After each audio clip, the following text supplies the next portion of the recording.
ఇదిగో, నీ రాజు సాత్వికుడై గాడిదను, భారవాహక పశుపిల్లి అయిన చిన్న గాడిదను ఎక్కి నీ యొద్దకు వచ్చుచున్నాడు, సియోను కుమారితో చెప్పుడి అనునది.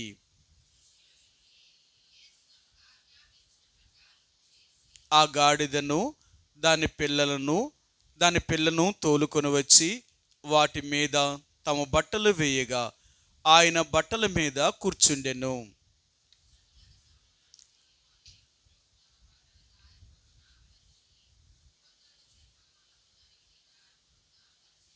జన సమూహములలో ఆయనకు ముందు వెళ్ళుచుండిన వారును వెనుక వచ్చుచుండిన వారును, దావీదు కుమారునికి జయము, ప్రభు పేరట వచ్చువాడు స్తుతించబడునుగాక, సర్వోన్నతమైన స్థలములలో జయము అని కేకలు వేయిచుండిరి. ఈ ఉదయకాల సమయంలో చదువుబడిన లేఖన భాగమును దేవుడు దీవించునుగాక. ఎందుకంటే ఈనాడు యావత్ క్రైస్తవ లోకమంతా కూడా ఇది మట్ల ఆదివారముగా, అంటే యేసుప్రభువారు మరణించే ముందు దినముగా వారు ఆ దేవుణ్ణి బెత్పగే బేతనియా అనే గ్రామము నుండి లేక యెరూషలేములకు ఆయన వెళుతున్నప్పుడు ఆయన దావీదు కుమారుడు, ఆయన యూదులకు రాజు అని వారెంతో దేవుని స్తుతిస్తూ ఆయన్ని ఊరేగింపుగా దేవుని యొక్క సన్నిధిలోనికి లేక యెరూషలేములోనికి ఆయన తీసుకుని వెళ్తున్నారు. కాబట్టి అలాంటి పరిస్థితుల్లో ఈనాడు కూడా క్రైస్తత్వం ఎలాగుంది అంటే ఆ రీతిగానే మీకు ఎన్నోసార్లు చెప్తూ వచ్చాను. మతం అనే దానికి కొన్ని పండగలు, కొన్ని ఆచారాలు ఉంటాయి.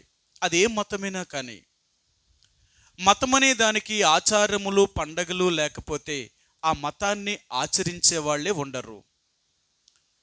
నేడు దినాలలో క్రైస్తత్వము అనేది ఒక మతము కాదు. మీరు బైబిల్ గ్రంథంలో ఎక్కడ చూసినా ఆయన క్రైస్తవ మతము అనేది ఎక్కడ కూడా చెప్పడనమాట. అయితే ఒక్క చోట మాత్రమే ఆయన అపోస్తుల కార్యములో మాత్రమే అంటాడు, ఈ మతమును అంటే యేసును అంగీకరించిన వారి ఆ మతాన్ని తీసుకున్న వారిని నేను చంపాను అంటాడు. అంతేకాని మరి అపోస్తుల కార్యములన్నిటిలో చూస్తే ఈ మార్గము ఈ మార్గము ఈ మార్గము అంటారు. అందుకనే క్రైస్తవ్యము అనేది ఒక మార్గమే తప్ప ఒక మతము కాదు. అందుకనే యేసు ప్రభువారు కూడా ఈ భూమి మీద ఉన్నప్పుడు ఆయన కూడా అదే చెప్పాడు. ఆయన అంటాడు, నేను ఎవరిని మతములోనికి కలుపుకోవడానికి రాలేదు.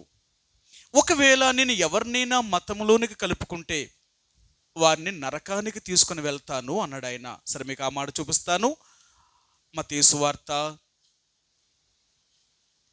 23వ అధ్యాయము, మత్తయి సువార్త 23వ అధ్యాయము 15వ వచనమండి. మత్తయి సువార్త 23వ అధ్యాయము 15వ వచనం. అయ్యో, వేషధారులైన శాస్త్రులారా, పరిసయ్యులారా, ఒకరిని మీ మతములో కలుపుకొనుటకు మీరు సముద్రమును భూమిని చుట్టి వచ్చెదరు. అతడు కలిసినప్పుడు అతన్ని మీకంటే 2 అంతలు నరకపాత్రునిగా చేయుదురు. చూసారా, ఒకరిని మతములో కలిపారు అంటే కలిపిన వాళ్ళకంటే వీళ్ళ 2 అంతల నరకపాత్రునిగా చేస్తారట. అందుకని మతము అనేది ఆయా ఆచారాలతో, ఆయా పండగలతో, ఆయా పద్ధతులతో కట్టబడి అందులో నుంచి ఎవరు కూడా బయటికి రావడానికి ఇష్టపడరు. అందుకని ఏ మతములో ఉన్నవారినైనా చూడండి, ఒక మతములో ఉన్నవారిని మనం మార్చలేము, ఆ మతములో ఉన్నవారిని బయటికి తీసుకురాలేము. మరి ఎవరు బయటకు వస్తారు? మతములో లేనివారు. అంటే మతములో ఏమీ లేదు, ఇదంతా ఆచారము, ఒక మానవ సంబంధమైన కట్టడ, మానవ సంబంధమైన పద్ధతులే తప్ప ఇది దేవుడు నియమించింది కాదు అని ఎవరైతే ఉంటారో వారు మాత్రమే సత్యాన్ని అన్వేషణ చేసి ఆ నిజమైన సత్య మార్గంలోనికి రాగలుగుతారు. వీళ్ళు అందరూ రాలేరు. అందరికీ గ్రహించే మనసు లేదు, ఆలోచించే మనసు లేదు. అందుకని లోకంలో ఉన్న వాటన్నిటినీ వీరు ఆలోచిస్తారు, గ్రహిస్తారు. కానీ దేవుడి దగ్గరకు వచ్చినప్పుడు మాత్రమే ఏది మంచిది, ఏది చెడ్డది, ఏది సరైనది, ఏది సరైనది కాదు అనేది ఇక్కడ మాత్రమే వివేచించలేరు. మానవుడు అన్నిటినీ వివేచించి పరీక్షించగలుగుతున్నాడు తప్ప దేవుడి దగ్గరికి వచ్చినప్పుడు వివేచన, పరిశీలన అనేది లేదు. ఏదన్నా దేవుడే అంటాడు వాడు.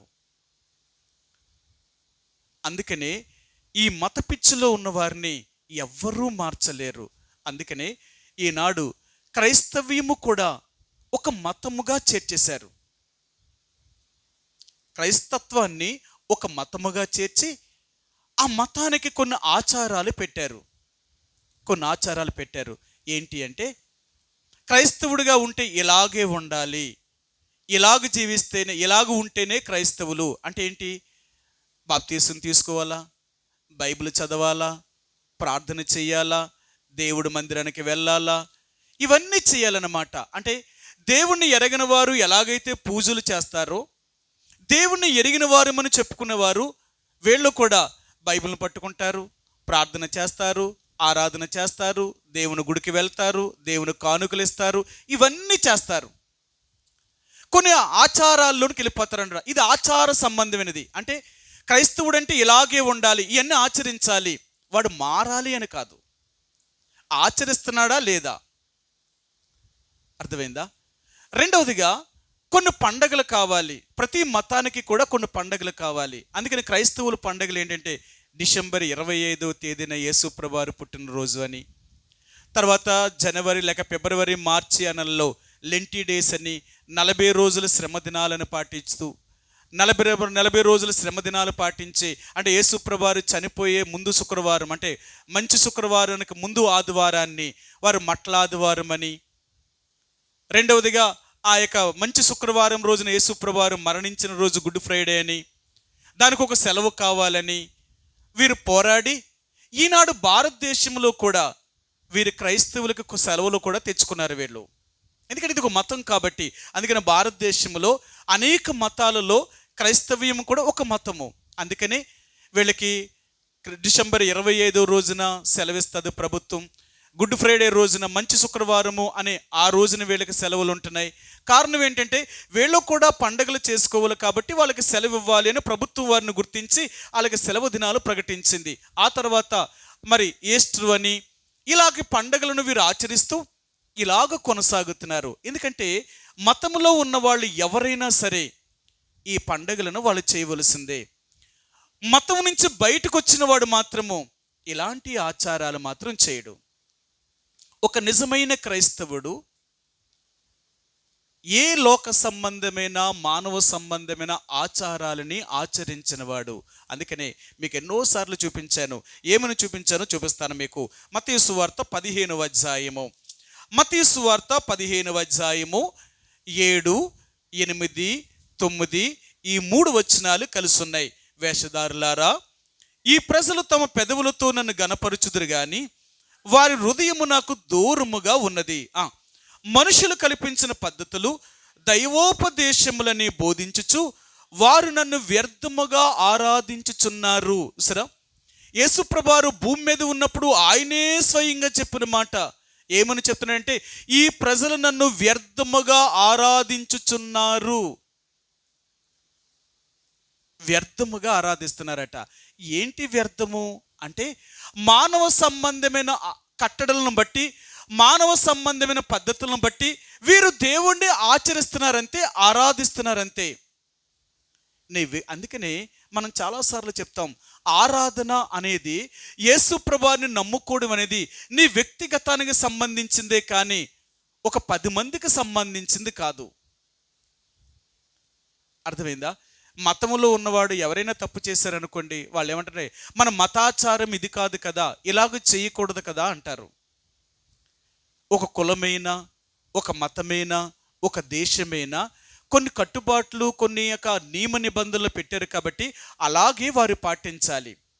కానీ ఒక క్రైస్తవుడిగా ఎప్పుడైతే దేవుని బిడ్డగా మారాడో, వాడు మారిన తర్వాత వాడికి దైవ పద్ధతిని దేవుడి దగ్గర నుంచి వాడు నేర్చుకుంటాడే తప్ప మానవుల దగ్గర నుంచి నేర్చుకోడు. అవునా? మీకు చూపిస్తాను. అది అవునా కాదా అనే మాట చెప్తాను మీకు. సిరియా దేశపు సైన్యాధిపతి అయిన నయమాను కుష్ఠరోగి కదా. ఆయన కుష్ఠరోగి అయినప్పుడు అతని ఇంటిలో పనిచేసే ఇశ్రాయేలు దేశంలోని చెరగును వచ్చిన ఒక చిన్న పిల్ల తన భార్యతో చెప్పింది, అమ్మా, మన యజమానుడు కుష్ఠరోగి కదా, ఈ కుష్ఠరోగాన్ని బాగుపడాలి అనుకుంటే ఇశ్రాయేలు దేశంలో ఒక ప్రవక్త ఉన్నాడు, ఆ ప్రవక్త దగ్గరికి కానీ మన యజమానుడు వెళితే నిశ్చయముగా అతని కుష్ఠరోగం బాగైపోతుంది అని చెప్పింది. సరే, ఈ నయమాను తన భార్య నయమానుకి చెప్పింది, అయ్యా, ఇశ్రాయేలు దేశంలో ఒక చిన్నది అంటే ఒక ప్రవక్త ఉన్నాడట, ఆ ప్రవక్త దగ్గరికి వెళితే ఏ రోగాన్నైనా బాగు చేయగలుగుతాడట. అయ్యా, నీకున్న కుష్ఠరోగము బాగవ్వాలంటే ఒక్కసారి ఆయన దగ్గరికి వెళ్ళకూడదా అని చెప్పింది తన భార్య. అప్పటికి నయమాను విసుకుపోయి ఉన్నాడు. ఎన్నో తీర్థయాత్రలు చేశాడు, రెండవదిగా ఎన్నో పుణ్య నదుల్లోనికి వెళ్ళాడు, నదుల్లో ములిగాడు, మూడవదిగా ఎన్నో వాడగలిగిన మందులన్నీ వాడాడు, కానీ ఎక్కడ బాగవలేదు. సరే, ఇప్పుడు ఇజ్రాయిల్ దేశంలో నా ప్రవక్త దగ్గర ఎందుకు ఒకసారి వెళ్దాం, ఇన్ని చేశాను కదా, అక్కడ కూడా వెళ్ళి చూద్దాము అని ఆ సిరియా దేశపు రాజుకి నయమాను చెప్పాడు. అయ్యా, ఇశ్రాయేలు దేశంలో ఒక ప్రవక్త ఉన్నాడట, ఆయన దగ్గరికి నేను వెళ్ళి నా కుష్ఠరోగాన్ని బాగు చేసుకుంటాను, ఎందుకంటే ఆయన బాగు చేస్తాడంట అని నయమాను ఆ ఇశ్రాయేలు రాజుతో చెప్పాడు. ఇప్పుడు రాజు ఏమంటాడు? నీకెవరు చెప్పారు అని అడుగుతారు, అంతే కదా. ఇంతకాలము ఇశ్రాయేలు దేశంలో అలాంటి ప్రవక్త ఇప్పుడే వచ్చాడా, ఇంతకు ముందు లేడా? మరి ఇంతకు ముందు ఉంటే ఇప్పుడు దాకా మనకి ఎందుకు తెలియలేదు? ఎవరు చెప్పారు అని అడిగాడు. అడిగితే ఇప్పుడు ఏం చెప్తాడు ఈయన? ఒక చిన్నది నా ఇంట్లో పని చేసి ఒక చిన్న చెప్పింది. ఒక చిన్న బిడ్డ మాట నువ్వెలా నమ్ముతావు? చిన్నపిల్లల మాటల్ని ఎవరు పట్టించుకోరు కదా. ఎందుకంటే మీ అందరికీ తెలుసు, ఆనాడు అపోస్తల కార్యాలు 12వ అధ్యాయంలో రోదే అనే ఒక చిన్నది పేతురు ఆ ఇంటి దగ్గర తలుపు కొడుతున్నప్పుడు వచ్చి చూస్తే అప్పుడు చెప్పింది, అయ్యా, మీరు ప్రార్థన చేస్తున్నారు, పేతురే వచ్చాడు గుమ్మం దగ్గర కంటే ఏలేమన్నారు? వాళ్ళు పిచ్చిదానా, పేతురు చెరసాలలో బంధించబడి ఉంటే ఇక్కడికి రావడం ఏంటి, నీకైనా పిచ్చి పట్టిందా అన్నారు. చిన్నోళ్ళు మాటలన్నీ ఎలాగుంటాయి? అందుకని అంటాం, మనం ఇప్పుడు పిల్లలు మాట్లాడుతున్నాం, ఎందుకే పిచ్చి మాటలు మాట్లాడుతున్నావు అంటారు. పిల్లలు మాట్లాడుతుంటే ఏం మాట్లాడతారట? వాళ్ళకి పిచ్చి తెలిసి తెలియని మాట్లాడుతూ ఉంటారనమాట. అందుకని వాళ్ళు ఎప్పుడు కూడా వాళ్ళు మాట్లాడేటప్పుడు చిన్నవాళ్ళు అయ్యండి పెద్ద మాటలు మాట్లాడుతుంటే పిచ్చా మీకేమైనా అంటూ ఉంటాం, నీ బుర్ర ఏం పని చేస్తా లేదు ఇలాంటి మాట్లాడుతున్నాం. సరే, ఇప్పుడు చిన్నది చెప్పిందని చెప్పాడు. లేదు రాజా, నేను వెళ్ళాలి అన్నాడు. అయితే అన్నాడు, ముందు నువ్వు వెళ్ళడం ఏంటి, నేనే కబురు పంపిస్తాను ఇశ్రాయేలు రాజుకి అని ఆ రాజుకి ఒక ఉత్తరం రాసి పంపించాడు. ఇశ్రాయేలు రాజు కొన్ని కానుకలు ఇచ్చి బంగారము ఆ దేశంలో ఉన్న విలువైన వస్తువులన్నీ తీసుకొని తన పనివారినిచ్చి, మీరు ఇశ్రాయేలు రాజు దగ్గరికి వెళ్ళి ఇవన్నీ కానుకలుగా ఇచ్చి ఈ ఉత్తరాన్ని వాడికి ఇవ్వండి అని చెప్పాడు. ఈ ఉత్తరం పట్టుకుని వెళ్ళి ఇశ్రాయేలు రాజుకి ఇవ్వగానే ఉత్తరం చదవగానే ఇశ్రాయేలు రాజు భయపడిపోయాడు. ఇదేంటి, ఒకరిని చంపడానికి ఒకరిని బ్రతికించడానికి నేనేమైనా దేవుణ్ణా?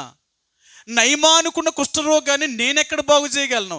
నా దేశంలోనే ఎంతోమంది కుష్ఠరోగులు ఉంటే నేనే చేయలేకపోయింది, ఆడి కుష్ఠరోగాన్ని నేనెలా బాగు చేస్తాను అంటే ఇతడు కావాలని గొడవకు కాలు దువ్వుతున్నాడు, అంటే మనతో యుద్ధం ఎలా పెట్టుకోవాలని ఆలోచన చేస్తున్నాడు అని ఇశ్రాయేలు రాజు భయపడి తన దగ్గర ఉన్న వారిని అందరినీ పిలిచి అది చెప్పాడు.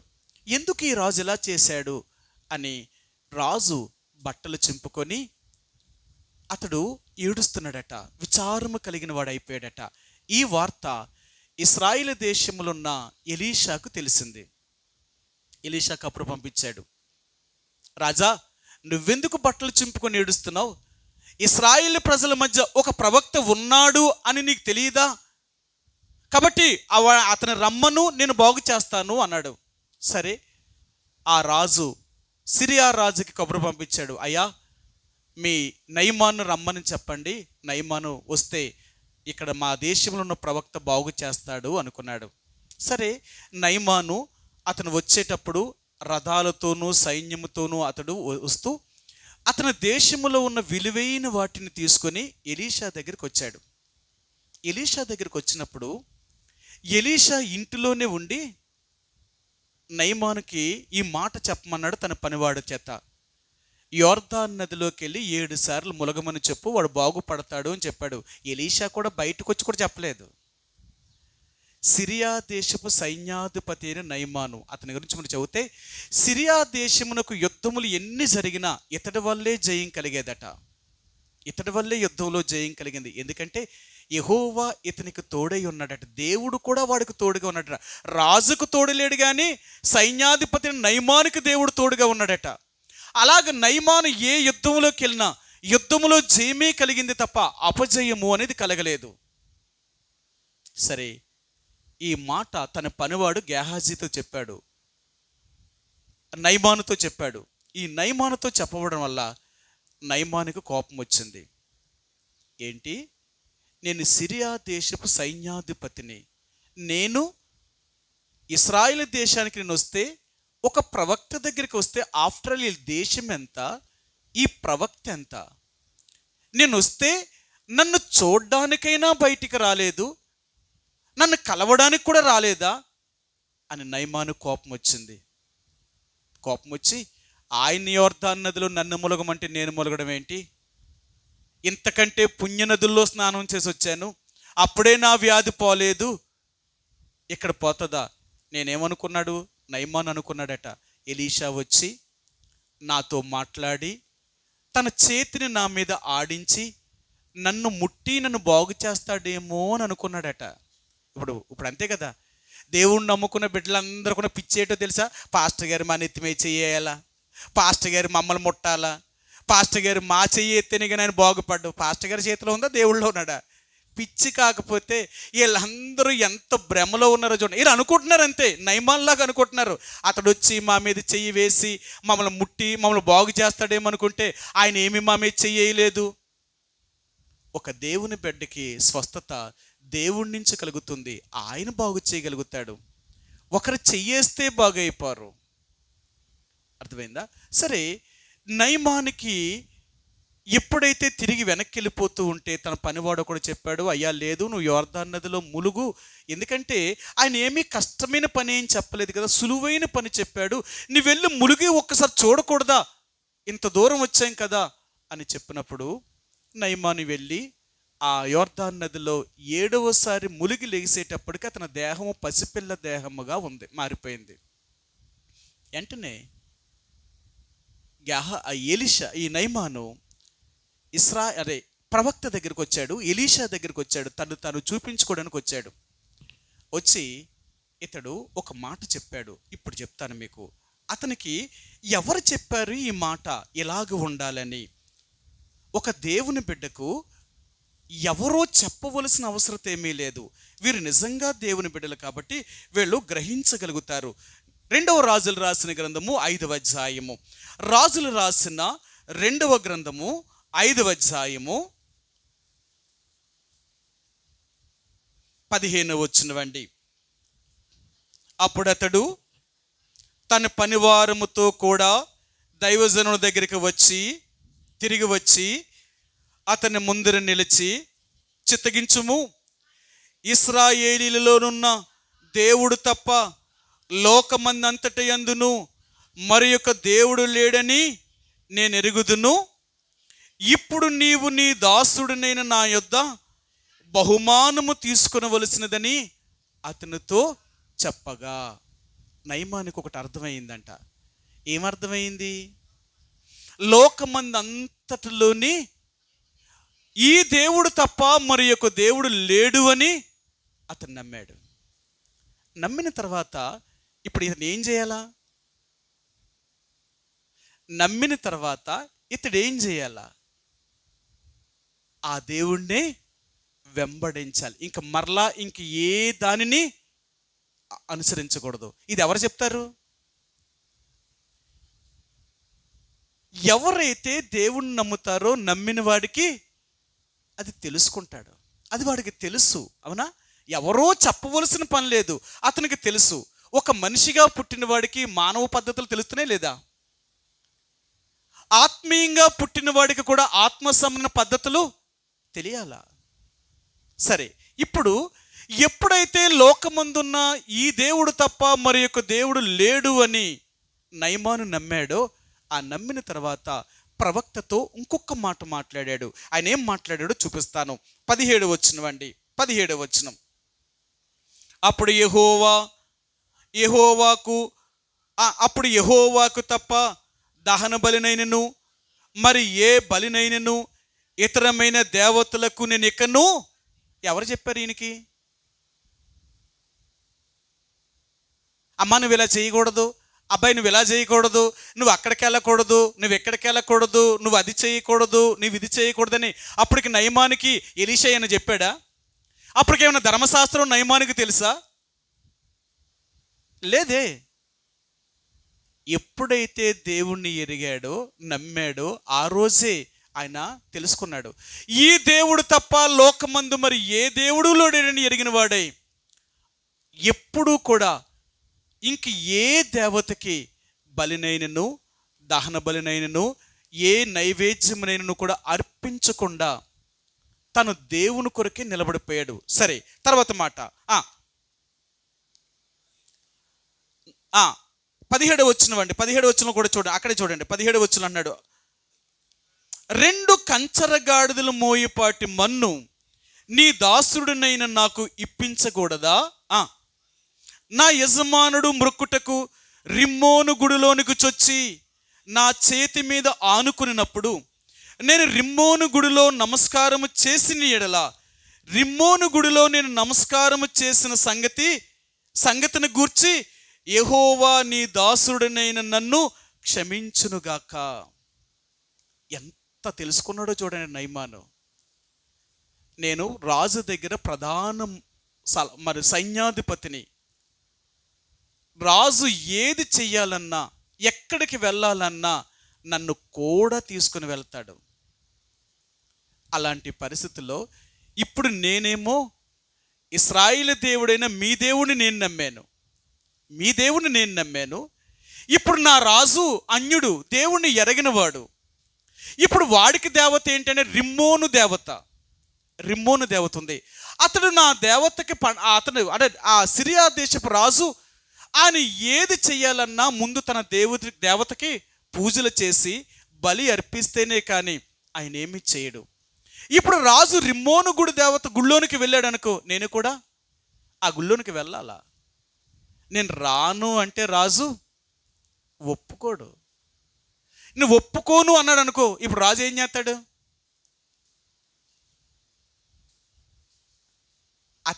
అతని యొక్క రాజ్యములో అతనికి ఏ అధికారం అయితే ఇచ్చాడు ముందు అధికారం తీసేస్తాడు.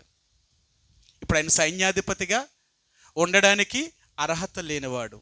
రెండవది, అతడు అర్హతే కాదు, ఒకవేళ రాజు కోపం వచ్చిందంటే దేశ బహిష్కరణ కూడా చేస్తాడు. నా దేశంలో ఉండడానికి నువ్వు ఇంకా తగదు అని చెప్తాడు. ఎందుకంటే నేను ఆచరించే పద్ధతిని నువ్వు ఆచరించలేనప్పుడు నా దేశంలో ఉండడానికి నీకు అర్హత లేదు అంటే ఇప్పుడు నెహెమీయా ఏం చేయాలా? ఆ దేశాన్ని కూడా విడిచిపెట్టి పోవాలా? చూడండి, రాజు రిమ్మోను గుడి దేవత గుళ్ళోనికి వెళ్ళినప్పుడు ఒకవేళ నయమాను కూడా ఆ దేవత గుళ్ళోనికి వెళ్ళలేదు అంటే నయమానుని రాజు ఏమైనా చేయొచ్చు, కానీ నయమాను భయపడలేదు.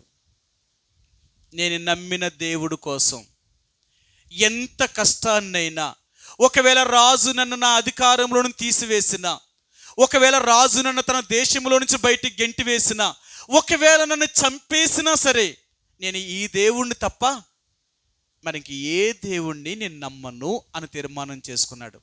ఆయన అంటూ, ఒకవేళ నేను రిమ్మోను గుడి దేవతలోనికి వెళ్ళి నేను నమస్కారం చేసిన ఎడల నేను ఎక్కడో సిరియా దేశంలో నా రాజు గుడిలోనికి వెళ్ళి ఆ దేవత గుడిలోనికి వెళ్ళి నేను నమస్కారం చేస్తే ఎవరు చూస్తారట?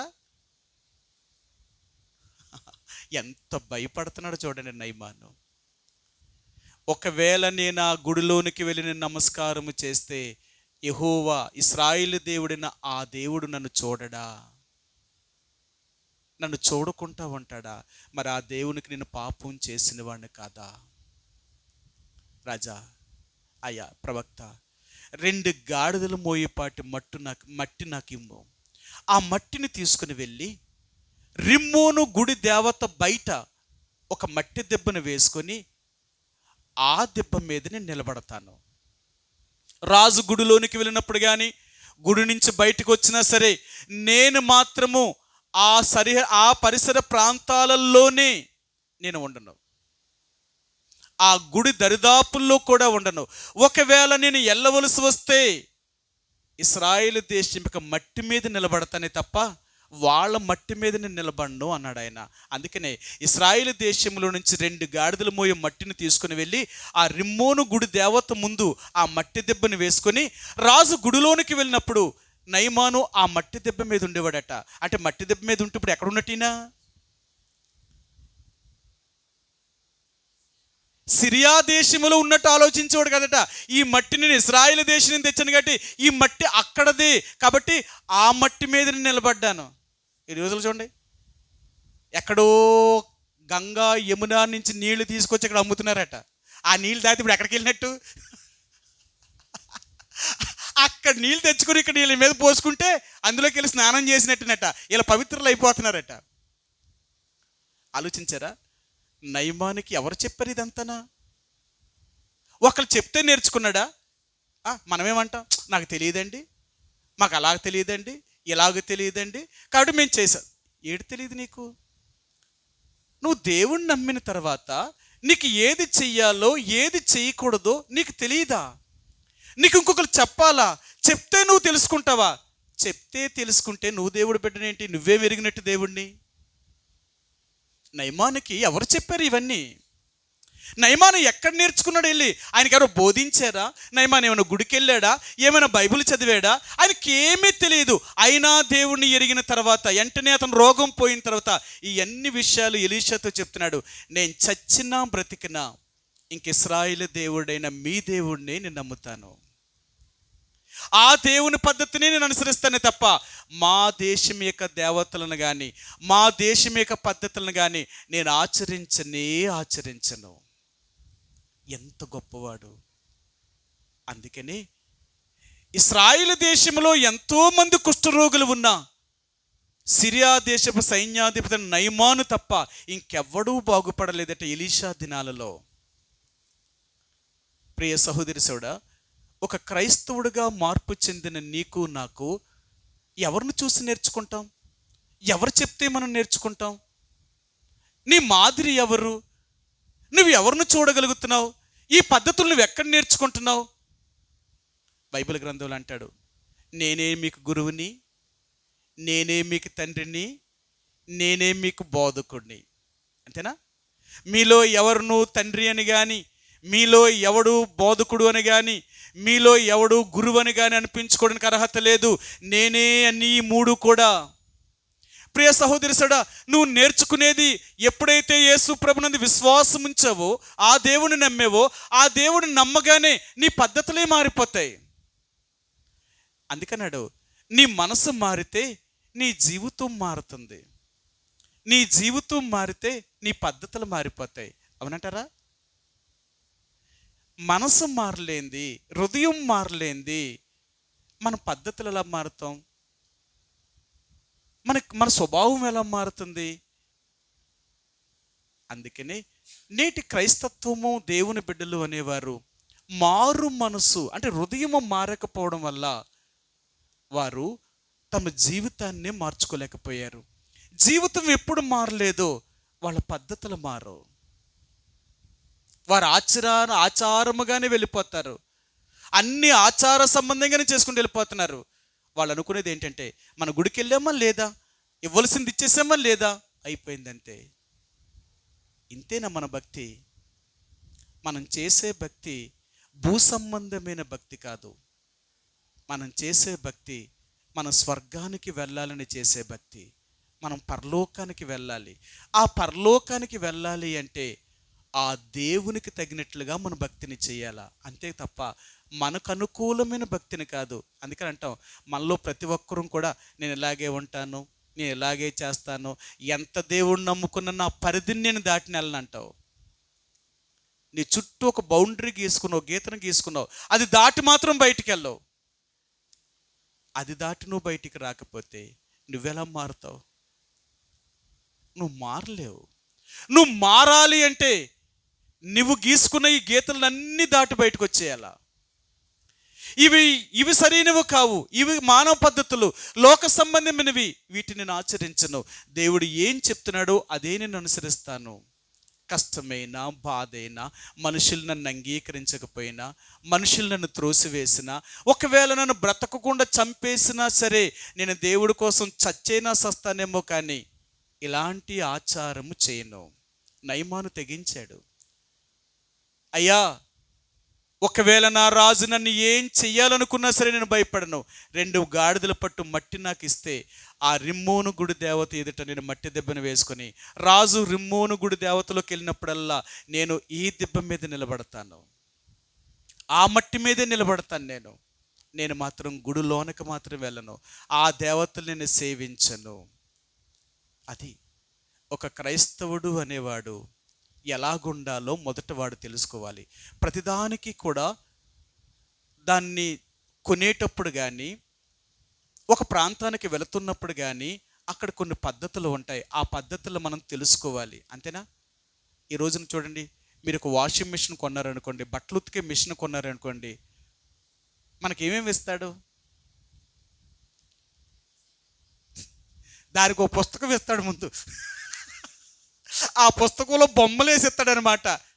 మీరు ప్లగ్ ఎలా పెట్టాలా, ఎక్కడ మీరు సర్ఫ్ వేయాలా, మీరు ఎలాగ జాడించాలా, ఎలాగ ఉతకాలా, ఆ బుక్ అంతా తీసుకుని ముందు మనం చదివితే అప్పుడు మిషన్ ఎలా వాడాలనేది మనకు అర్థమవుద్ది. అంతే తప్ప అది కొనేసాం కాబా మన ఇష్టాసారంగా వాడైతే అది ఏమైపోద్ది? పాడైపోద్ది. ఒకవేళ కొత్త మిషన్ పాడైంది అనుకోండి, నువ్వు వెళ్తే ఏమంటారు? అమ్మ నువ్వేం చేసావు మొదట అని చెప్పి అంటారు. నేను ఇలాగే చేశానంటే, అమ్మ అలా చేయడం తప్పు, అందుకే కదా నీకు పుస్తకం ఇచ్చావు ఈ మిషన్ ఎలా వాడాలో ముందు తెలుసుకోవడానికి. దాని ప్రకారం ఎందుకు వాడలేదు నువ్వు? అందే ఒక క్రైస్తవుడిగా యేసు ప్రభువుని నమ్మే ముందట ఆ పద్ధతులు తెలుసుకోవాలట. అవునా? సరే, మీకు ఈ మాట కూడా చూపిస్తాను. లూకాసు వార్త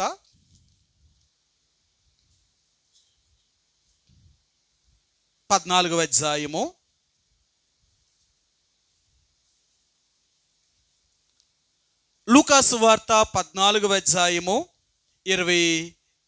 28వ వచనం. మీలో ఎవడైనను ఒక గోపురమును కట్టనుద్దేశించిన ఎడల దానిని కొనసాగించుటకు కావలసినది తన యొద్ద ఉన్నదో లేదో అని కూర్చుండి తగులబడి మొదట లెక్క చూచుకొనవలెను. లెక్క చూచుకుని ఎడల అతడు దానికి పునాది వేసి, ఒకవేళ దానిని కొనసాగింపలేకపోయినందున చూచువారందరూ ఈ మనుషుడు కట్ట మొదలుపెట్టిన కానీ దాన్ని కొనసాగింపలేకపోయినని అతనిని చూచి ఎగతాళి చేయుదురట. చూసారా? ఏదైనా ఒక పని చేసే ముందట అది మనం చేయగలుగుతామా చేయలేమా అనేది మొదట మనం ఏం చేయాలట? ఆలోచించాల. ఆలోచించిన తర్వాత మన వల్ల కాదు, మనం చేయలేము అంటే పని ఏం చేయాలట? దాన్ని ప్రారంభించడమే మానేయాల. ప్రారంభించిన తర్వాత చేయలేకపోతే చూసిన వాళ్ళందరూ ఏమంటారట? ఎగతాళి చేస్తారట. అంతే కదా, ఈనాడు అన్యజనుల దగ్గర దేవుడి యొక్క నామం దూషించబడన గల కారణం ఏంటంటే, దేవుడిని నమ్మారు కానీ ఆయనకు తగినట్లుగా జీవించడం చాలా కష్టమైపోయింది. మరి అప్పుడు తెలియదా నీకు? యేసు ప్రభువుని నమ్మితే ఇలాగ ఉండాలి, యేసు ప్రభువుని నమ్మితే ఇలాగ జీవించాలి, యేసు ప్రభువుని నమ్మితే ఇలాగే ఉండాలి, అప్పుడు తెలియదా నీకు? అప్పుడేం తెలియదు. మనం బాప్తీసం తీసేసుకున్నామా, దేవుళ్ళో కలిసిపోయామా? ఇదా నువ్వు క్రైస్తవుడు అవ్వడానికి? నువ్వు బాప్తీసం తీసుకుని గుడికి వెళ్తే నువ్వు క్రైస్తవుడు అయిపోతావా? దాన్ని అనుసరించవా? దానికి ఒక నియమ నిబంధనలు లేవా? అదే చెప్తున్నాడు ఆయన. అందుకనే కదా ఈరోజు అన్యజనుల మధ్యన నామం ఎందుకు దూషించబడుతుంది తెలుసా? నువ్వు ప్రారంభించవు కానీ కొనసాగించలేకపోయావు. పోను కొనసాగించలేనప్పుడైనా నన్ను వదిలేసావా? నన్ను అవమాన పాలు చేస్తున్నావు. సరే, అందుకే కదా ఈరోజు అంటున్నారు, ఇదేంటండి బాబు మీరు ఎలా చెప్తారు, అలా పాస్టర్ గారు ఎలా చేశారు, అల్లాలు ఎలా చేశారు, వీరెలా చేశారు, వాళ్ళలా చేశారు, అంతమంది అలా చేస్తుంటే మీరే చేయరా? ఈరోజు ప్రశ్న ఏంటో తెలుసా? వాళ్ళు ఎలా చేశారు, వీళ్ళు ఎలా చేశారు, వాళ్ళు ఎలా చేశారు, మీ సహవాసంలోనే అనగా మీ బక్సింగర్ ఫెలోషిప్లోనే ఇలా చేస్తున్నారు, మరి మీరెందుకు చేయరు? నేను అన్నాను, నేను ఒకటే చెప్పాను, వాళ్ళు బక్సింగర్ ఫెలోషిప్ అని చెప్పుకుంటే నరకానికే పోతారు. ఆ దైవజనుడు ఎప్పుడూ అలాగే చెప్పలేదు. నేనెవరిని? నేనా? నేను కాదు. అందుకనే మీరు అపోస్తుల కార్యములు లేక ఆనాడు అపోస్తులందరూ కూడా వాళ్ళు ఏం చూపించారంటే మేము కాదు క్రీస్తే, మేము కాదు క్రీస్తే అని చూపించారు. దైవజనుడు బక్సింగర్ కూడా అదే చెప్పాడు, నేనెవరిని? దేవుడు వాడబడితే వాడుకున్న ఒక పరికరం లాంటి వాడిని. నా ఫెలోషిప్ అంటే నా సహవాసం చేస్తున్నారు మీరు. మీరు బక్సింగర్ సహవాసమా లేకపోతే దేవుని సహవాసమా? అందుకని యోహాన్ అన్నాడు, మన సహవాసం అయితే తండ్రితోనూ ఆయన కుమారుడితోనూ పరిశుద్ధాత్మతోనూ ఉన్నది అంటాడు ఆయన. మన సహవాసం ఎవరితో ఉందట? దేవుడితో ఉంది, ఆయన కుమారుడితో ఉంది, ఆయన ఆత్మతో ఉంది. అంతేకాని మేము పలానా బక్సింగర్ ఫెలోషిప్ కాదు. మనం బక్సింగర్ సహవాసం అని చెప్పుకుంటే పరలోకం వెళ్ళాం. ఒకవేళ బక్సింగర్ ఫెలోషిప్ అని చెప్పుకునే ఎలా ఉంటుంది తెలుసా? బక్సింగర్కి దేవుడు ఏదైతే చూపించాడో ఆ నమూనాను కలిగి ఉంటారు, కానీ దేవుడు ఉండడు. అందుకని ఇప్పుడు బక్సింగర్ ఫెలోషిప్లో ఎలా ఉన్నదో తెలుసా? సియోను పాటలే పాడతారు, ఇంకే పాటలో పాడరు వారు. ఒకటి. రెండవది ఆరాధన చేస్తారు. మూడవది ప్రతి ఆదివారం బల్లిరుస్తారు. తర్వాత కానుకలు పడతారు. ఇప్పుడు మూడవదిగా మూడో వర్తమానం కూడా చెప్తున్నారు. మూడో వర్తమానం చెప్తేనే వీళ్ళు నిజంగా బక్సింగర్ యొక్క బోధలో ఉన్నట్టు. బక్సింగర్కి మూడో వర్తమానం లేకపోతే వీళ్ళు బక్సింగర్ ఫెలోషిప్పే కాదు, ఆ దర్శనమే కాదు అని వాదిస్తున్నారు. ఆయన ఎప్పుడు అలా చెప్పలేదే. వాళ్ళు నిజంగా చదివారా? అలాగే చెప్పాడా? లేదు కదా. మరి ఎందుకు ఇలా చేస్తున్నారు వీళ్ళు? ఆయనకి మత సంబంధమైన ఆచారం, ఆయన ఏం చేశాడో అలా చేస్తారంతే, కానీ ఆయన నడిచినట్లుగా నడవరు. అర్థమైందా? ఆయన ఎప్పుడు అలాంటి చేయలేదే. మరి ఇవన్నీ ఆచరిస్తున్నప్పుడు బక్సింగర్ చచ్చిపోతే ఎవరికి మీటింగ్లు పెట్టాడు, ఎవరికి పెళ్ళిళ్ళు చేస్తే ఇలా చేశాడు, ఇలాంటి కార్యాలన్నీ మరి ఆయన చేయలేనప్పుడు వీళ్ళెందుకు చేస్తున్నారు? ఇప్పుడు ఏంటో తెలుసు ఆఫరు? మన గుళ్ళో ఎవరైనా చచ్చిపోతే గుళ్ళో నుంచే మీకు పెట్టి ఖర్చు అంతా మేమే భరిస్తాం. ఇప్పుడు బక్సింగర్ ఫెలోషిప్లో ఎలాగుందో తెలుసా? చచ్చిపోతే మీకు పెట్టి చేసేస్తాం, ఆ రోజు భూస్థాపన కార్యక్రమానికి 5,000 ఇస్తాం. మరి అలాంటి వెళ్ళరా? ఈరోజు మన ఫెలోషిప్పే ఎంత దిగజారిపోయారో చూడండి. అంటే మనుషులను సంపాదించుకోవడం కొరకు, ఆ గుళ్ళో ఉన్న వారిని బయటికి సత్యానికి వెళ్ళిపోకుండా ఉండడం కొరకు వాళ్ళు చేసే పద్ధతులు ఇవి. అందుకనే దేవుడు అన్నాడు, ఇది కాదు. ఒక క్రైస్తవుడు అనేవాడు ఈడు ఎవరిని చూసి నేర్చుకోడు, దైవ పద్ధతిని అనుసరిస్తాడు. ఏమైనా పర్లేదు, మనుషులు ఉండని లేకపోని. ఒకసారి నేను ఇలా మాట్లాడితే ఈ నర్సీపట్నంలో ఒక పెద్ద పాస్టర్ గారితో నేను మాట్లాడాను. ఆయన ఏమన్నాడు తెలుసా? పాస్టర్ గారు, మీలాగానే మేము బాగు చేస్తే మా గుడికి చచ్చిపోయి ముసలమ్మ ముక్కది ఒక 2-3 వస్తారు. మీలాంటి బాగు చేస్తే మా గుడికి ఎవ్వరూ రారు. అంత ఖచ్చితంగా బాగు చేస్తే ఎవడొస్తాడండి గుడికి అన్నాడు. మరి ఇంకేంటంటే అలా చేయకూడదండి, మనుషుల్ని ఆకట్టుకునే బాగు చేయాలట. మనుషుల్ని ఆకట్టుకుని ఏం చేస్తారట? ఇలా సంపాదించుకుంటారు. అది వీళ్ళ మనుషుల్ని ఆకట్టుకుని సంపాదించుకునే వాళ్ళు కాబట్టి వీళ్ళ మనుషుల్ని ఆకట్టుకుంటారు. ఒక నిజమైన దేవుని బిడ్డ, దైవ పద్ధతిని అనుసరించేవాడు, ఈడు మనుషులున్నా లేకపోయినా వీళ్ళతో పని లేదు. ఇంకా అతని పని అంతా దేవుడు పని. నేను చెప్పేనా, నేను అలా చేసేనా లేదా, ఇది నా బాధ్యత. వాళ్ళు వచ్చారా లేదా, వాళ్ళు విన్నారా లేదా, అది నా తప్పు కాదు. అర్థమైందా? కాబట్టి ఒక నిజమైన క్రైస్తవుడు అనేవాడు తాను మొట్టమొదటి ఆలోచించాలి. నేను యేసుని నమ్మేటప్పుడు నేను ఎలాగ జీవించాలి అనేది వాడికి తెలుసుకోవాలి. అందుకే కదా మీకు బాప్తీసం ఇచ్చేటప్పుడు అందరినీ కూడా ఆ బాప్తీసం ఫామ్ మీ చేతికి ఇచ్చి, ఒకవేళ చదువు లేకపోతే ఆ ఫామ్ అంతటినీ చదివి ఇలాగ ఉండగలుగుతానంటేనే మీకు బాప్తీసం ఇస్తాం, లేదు అంటే మేము ఇవ్వము అని మీకు ఖచ్చితంగా చెప్పాం. మీకు అవన్నీ చెప్పిన తర్వాత మీరు అన్నీ ఒప్పుకున్నారు. మానవ సంబంధమైన పద్ధతులు కానీ, మానవ సంబంధమైన ఆచారాలు కానీ, లోక సంప్రదాయాల పరిస్థితులు కానీ ఏది మేము ఆచరింపము, మీ నోటితో మీరు ఒప్పుకున్నారు.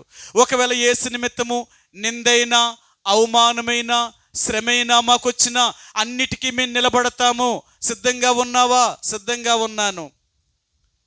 ఇవన్నీ అడిగి అప్పుడు బాప్తీసం ఇస్తాం. అంతవరకు బాప్తీసం ఇవ్వం. అర్థమైందా? నువ్వు యేసు ప్రభువును నమ్ముకుంటున్నావు అంటే ఈ పద్ధతులన్నీ నీకు తెలియాలి కదా. ఇవి తెలియకుండా నువ్వు ఎలాగ యేసు ప్రభువును నమ్ముకున్నావు? ఇవే తెలియవా? ఈ సామాన్యమైనవే నీకు తెలియకపోతే ఇంకేం తెలుసుకుంటావు ఆత్మ సంబంధ విషయాలు? ఈ నయమానికి ఎవరు చెప్పారు ఇవన్నీ? ఏ రోజునైతే ఆయన నయమాను కుష్ఠరోగం పోయిందో దైవజనుడి దగ్గరికి వెళ్ళి, అయ్యా ఇశ్రాయేలు దేవుడైన దేవుడే దేవుడు అని తనకు ఎవరు చెప్పారు? ఎందుకంటే నా రోగము ఆయన తప్ప ఇంకెవరు బాగు చేయలేదు. ఈయన దేవుడు కాకపోతే ఇంకెవరు దేవుడు? నేను ఎన్నో దేవస్థానాలకు వెళ్ళాను, ఎంతో పుణ్యనదుల్లో ములిగాను, ఎన్నో మందులు వాడాను, ఇంత చేసినా నా రోగం పోలేదే. నువ్వు చెప్పిన ప్రకారం యోర్దాను నదిలోకి వెళ్ళి ములిగితేనే నా రోగం పోయిందంటే మరి మీ దేవుడు గొప్పోడు కాదా? ఈ దేవుడే గొప్పవాడు. ఇప్పుడు నేను ఏ దేవుడినైతే నమ్మానో ఆ దైవ పద్ధతిని నేను అనుసరించాలి. నీకు ఏ పద్ధతిను ఇంక నేను అనుసరించను. నన్ను ఆ రాజు ఏం చేసినా పర్లేదు. మూడవదిగా నేను ఎప్పుడు కూడా నా రాజు వెళ్ళాడు అని కానీ నేను మాత్రం తన దేవత గుళ్ళోనికి వెళ్ళి ఎప్పుడూ నేను నమస్కారం చేయను. ఒకలాగా చేసిన యెడల ఇశ్రాయేలు దేవుడు నన్ను చూడకుండా మానతాడా? నేను చేసింది తప్పు కాదా? మరి ఇంకెలాగైతే నేను దేవుని బిడ్డనేంటి? నేను చెయ్యను.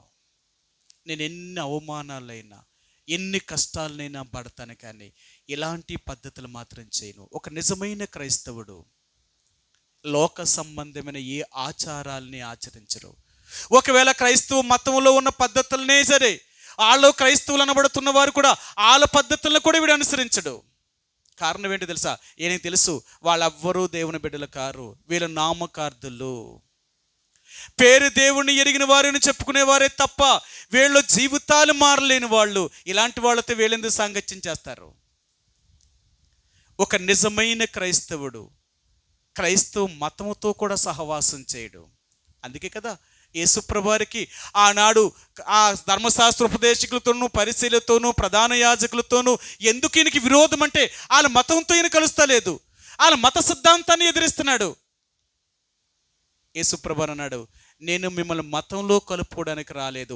ఒకవేళ నేనే కానీ ఈ మతంలో కలుపుకుంటే నాకంటే రెండంతలు నరకపాత్రునిగా మిమ్మల్ని చేసిన వాడిని అవుతాను. నేను అందుకు రాలేదు. అయ్యో వేషధారులైన శాస్త్రులారా, మీరు చెడిపోయారు, అనేకుల్ని పాడు చేస్తున్నారు, ఆ మతంలో కలుపుకుంటున్నారు. మతంలో కలవడం వల్ల మీకంటే రెండంతలు నరకపాత్రుని చేశారు. ప్రియ సహోదరి సోడా, ఒక నిజమైన క్రైస్తవుడికి ఏ పండగలు లేవండి. వాళ్ళకి పండగ ఏంటో తెలుసా? రోజు పండగేనంట. ఒక నిజమైన క్రైస్తవుడికంట రోజు పండగేనంట. రోజు పండగ ఏంటి?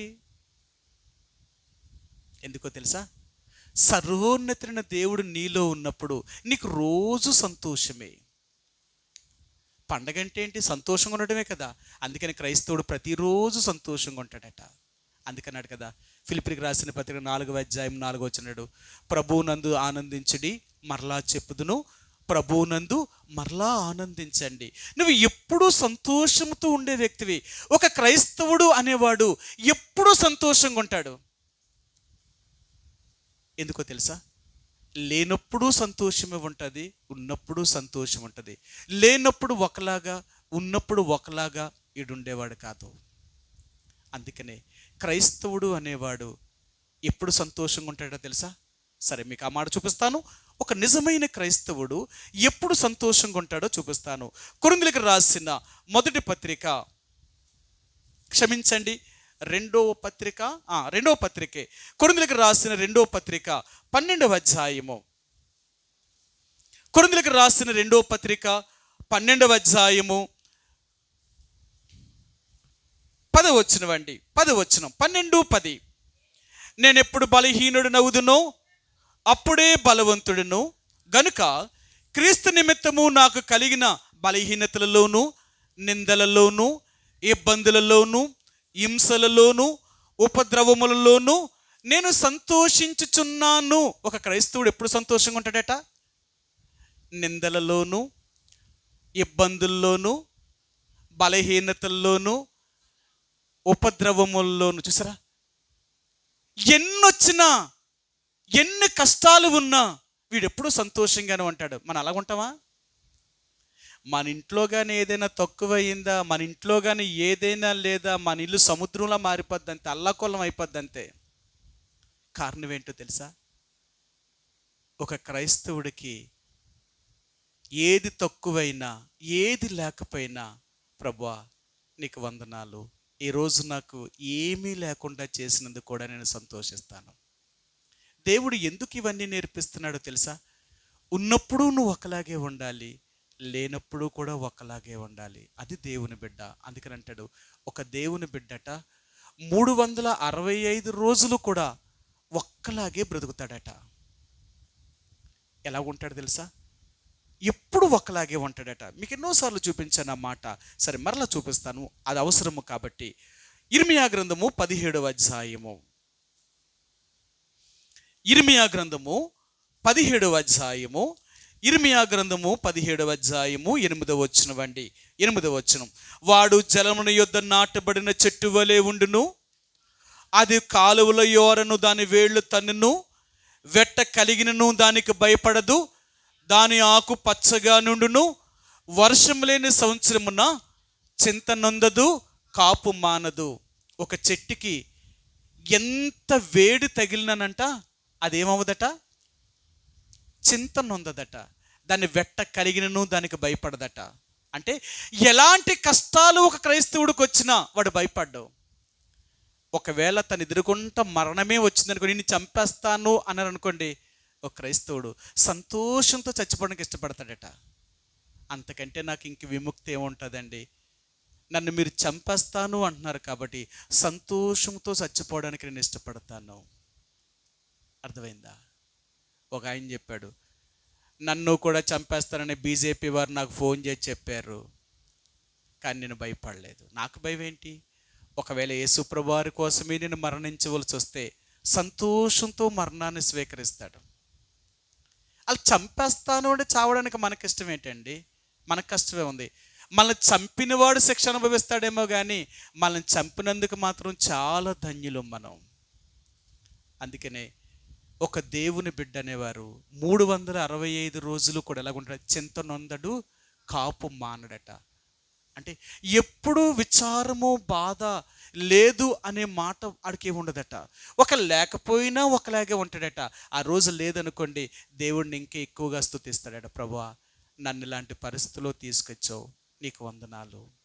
పర్లేదు, ఈరోజు నాకు ఆహారం లేదా, ఈరోజు నాకు బట్టలు లేవా, ఈరోజు నాకు ఉండడానికి ఒక ఇల్లు లేదా, సరే పర్లేదు, నాకు ఏమి లేకపోయినా పర్లేదు, ఎందుకంటే నీలాంటి గొప్ప దేవుడివి నాకు దేవుడుగా దొరికావు కాబట్టి ఇవి ఉంటే ఏంటి లేకపోతే ఏంటి తండ్రి, నీకు వందనాలు.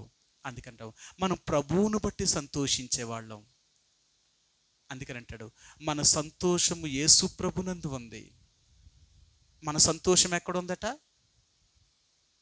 యేసు ప్రభునందు ఉందట. కానీ దేవుడిని నమ్ముకున్న వాళ్ళ సంతోషం ఎక్కడుంది తెలుసా? లోకంలో ఉంది. అందుకనే ఏది లేకపోయినా వీళ్ళ స్వభావమే మారిపోద్ది, వీళ్ళ ఆనందం అంతా ఎగిరిపోద్ది. ఎందుకంటే వీళ్ళ క్రీస్తు నందు లేరు కాబట్టి. అందుకంటే కాగా ఎవడైనా క్రీస్తు నందు ఉన్న ఎడల వాడు నూతన సృష్టి. యేసు ప్రభులో ఉండాలా. నువ్వు యేసు ప్రభులో ఉంటే ఆయన బట్టి నువ్వు సంతోషించగలుగుతావు. నువ్వు యేసు ప్రభు బయట ఉంటే నీకు సంతోషం ఉండదు.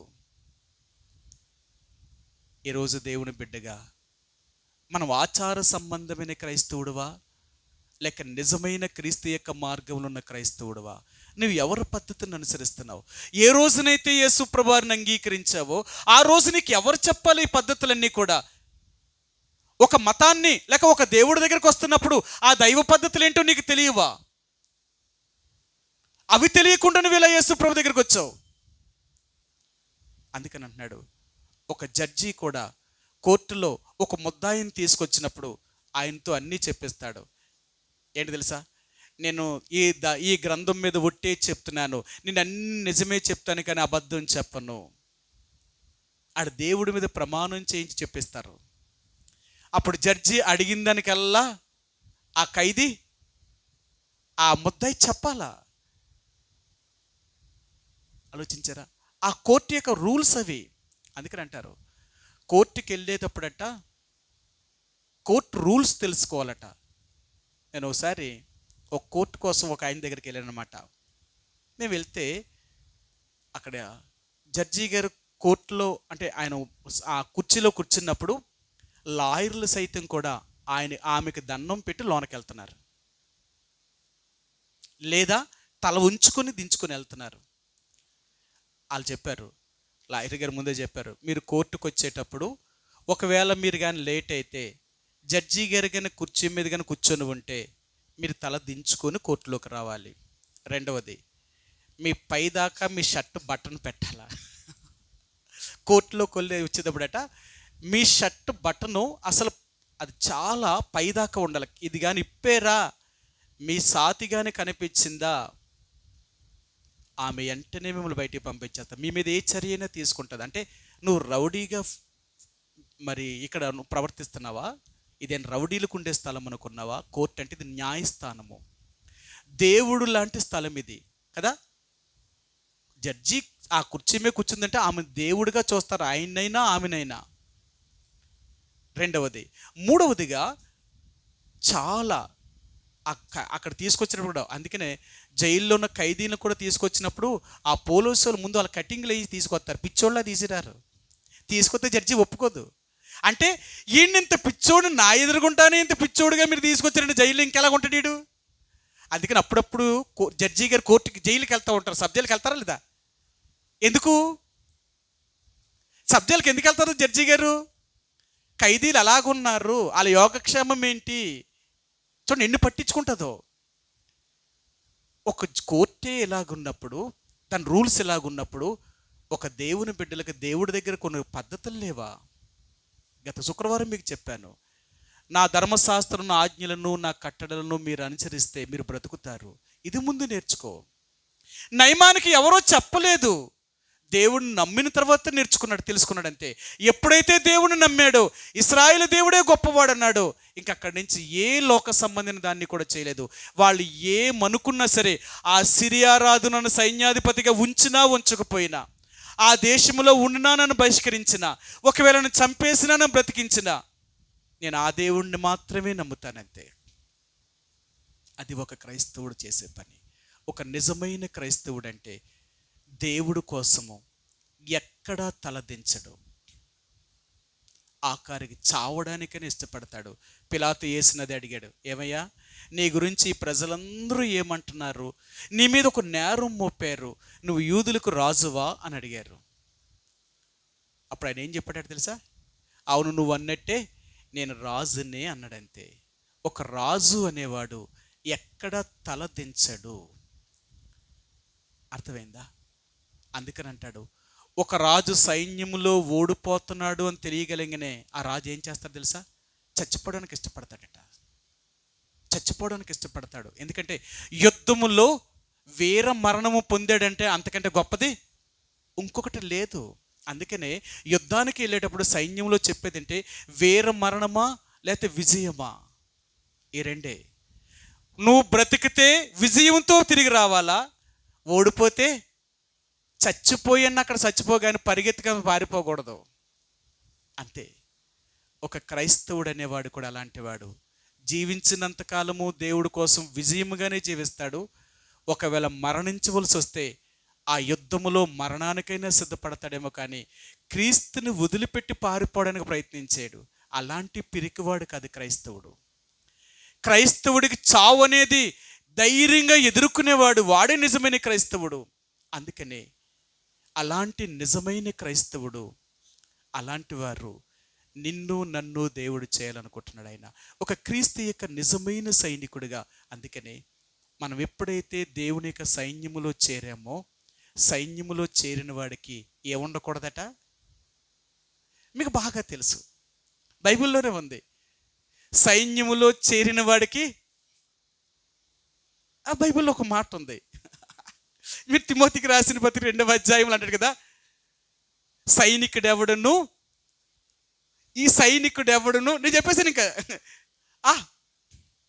ఈ జీవన వ్యాపారముల్లో చిక్కుకొనకూడదు.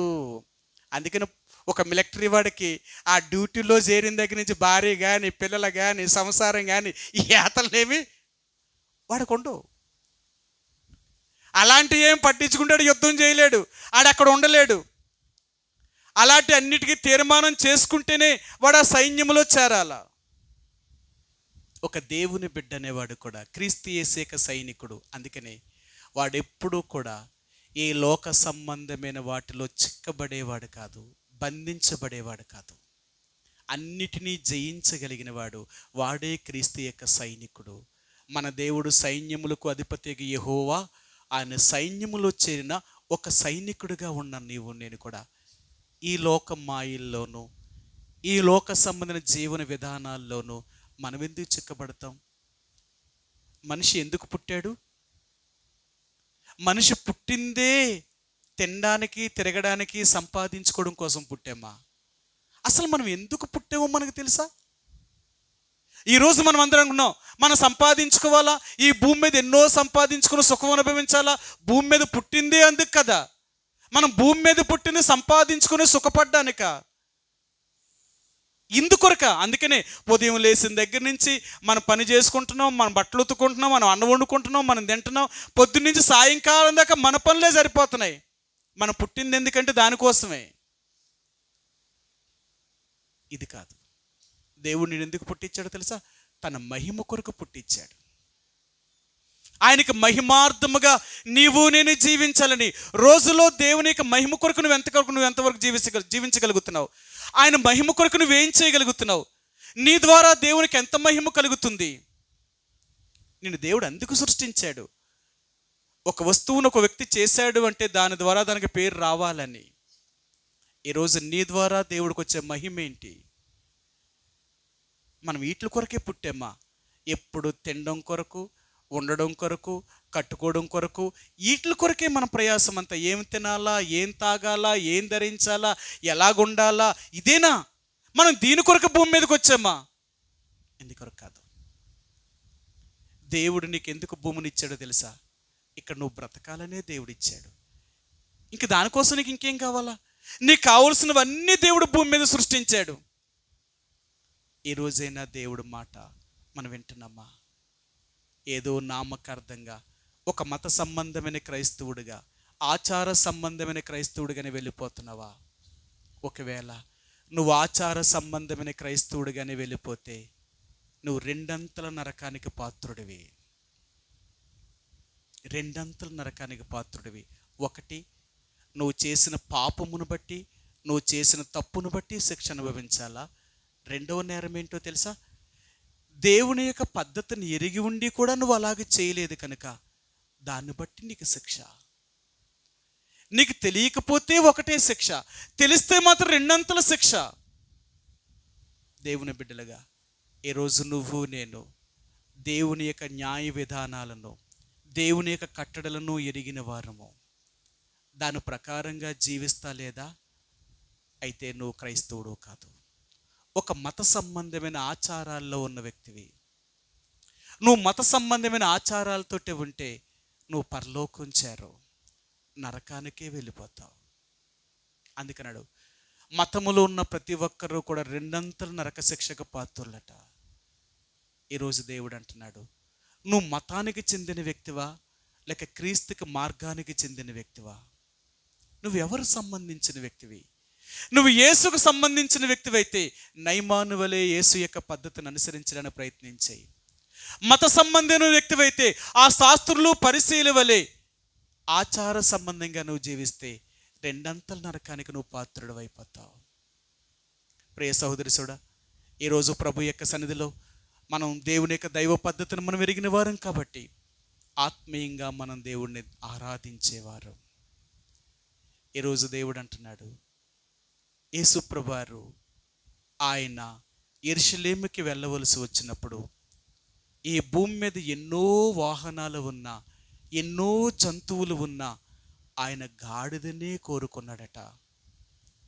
మీరు చూడండి, ఎంతోమంది రాజులు వారు వాళ్ళ దేశంలో వాళ్ళ దగ్గర ఉన్న సైన్యం ఉండేది ఏంటంటే గుర్రములు, కంచర గాడిదలు, ఏనుగులు, ఇలాంటివి బలమైన జంతువులను ఉపయోగించేవారు.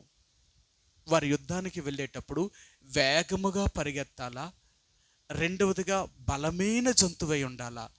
అలాగ ఉన్నప్పుడే ఆ రాజుకి బలము ఎక్కువ ఉంటుంది కాబట్టి ఎలాంటి యుద్ధాన్నైనా జయించగలుగుతారు. కానీ మన రాజుకి ఆయన యెరూషలేముకి వెళ్ళవలసి వచ్చినప్పుడు ఒక గాడిదనే కోరుకున్నాడట ఆయన. ఇప్పుడు చెప్తాను. బైబిల్ గ్రంథంలో యేసు ప్రభువారు గాడిదనే ఎందుకు కోరుకున్నాడు? గాడిదనే ఎందుకు కోరుకున్నాడు? ఈ గాడిదను కోరుకోవడానికి గల కారణం ఏంటి అంటే కొన్ని విషయాలు మీకు చూపిస్తాను. ఒకటి, ఈ గాడిదట దేవుని యొక్క మందిరములోనికి ఎప్పుడూ ప్రవేశించకూడదట గాడిద. అవునా? సరే, మీకు చూపిస్తాను. ఆదికాండము 22వ అధ్యాయము. ఆదికాండము 22వ అధ్యాయము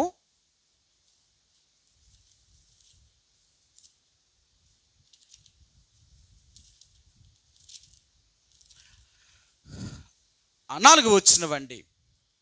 3వ నాడు అబ్రహాము కనులెత్తి 5వ వచనమండి.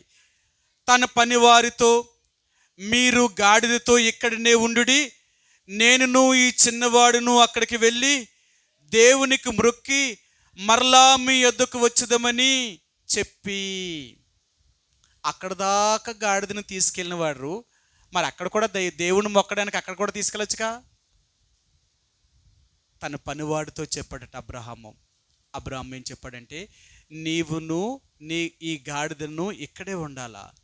ఈ గాడిద దేవుడు నివసించే స్థలములోనికి ప్రవేశించని కూడని గాడిద.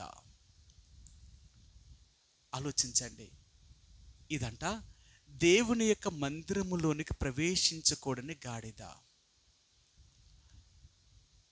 రెండవది, ఈ గాడిద పాలెము వెలుపల చావవలసిన గాడిద. సరే, మీకు ఆ మాట కూడా చూపిస్తాను.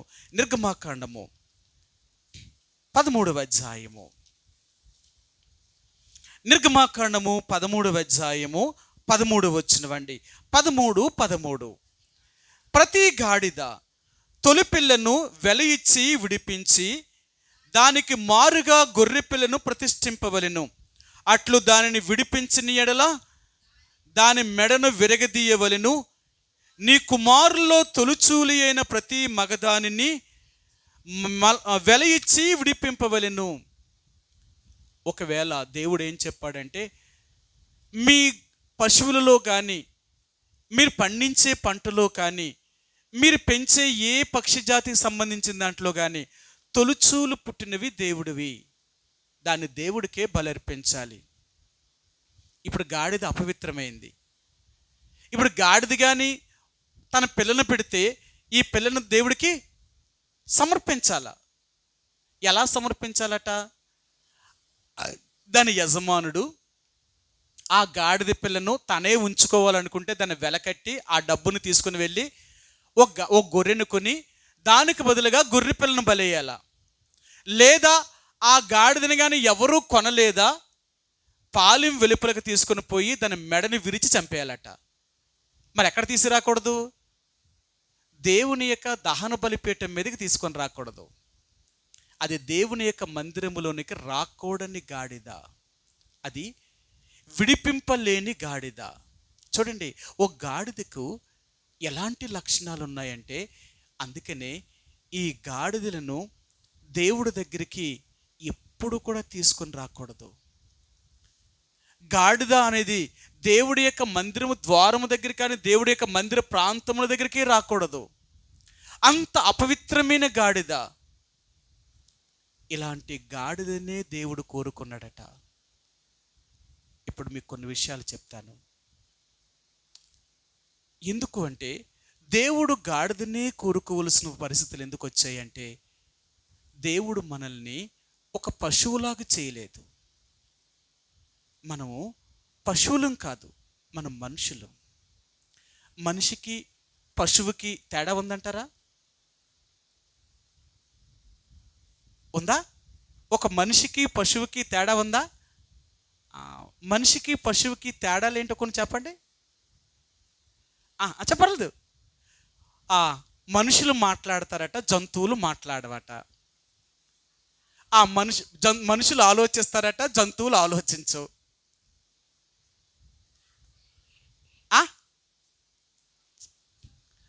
జంతువుకి ఆత్మ లేదు, మనిషికి ఆత్మ ఉంది. ఇంకా నాకు రావాల్సింది వస్తలేదు అమ్మా. మనిషికి వివేకం ఉంది, ఆలోచించే శక్తి ఉంది, దానికి లేదు, అది కాదు. ఇంకా అది పశువుకి మనిషికి తేడా ఏంటో తెలుసా? బుద్ధి జ్ఞానం వాటికి ఉండవు, మనిషికి బుద్ధి జ్ఞానం ఉంటాయట. అందుకంటారు కదా, బుద్ధి ఉన్న వాళ్ళు ఎవరు ఎలా చేయరు అంటారు. బుద్ధి ఉన్న వాళ్ళు ఎలా ప్రవర్తించరు, బుద్ధి ఉన్న వాళ్ళు ఎలా చేయరు. బుద్ధి లేనిది ఏంట, గాడిదలా చేసేవరా, గాడిద అంత ఎదిగో బుద్ధి లేదని అడుగుతారు.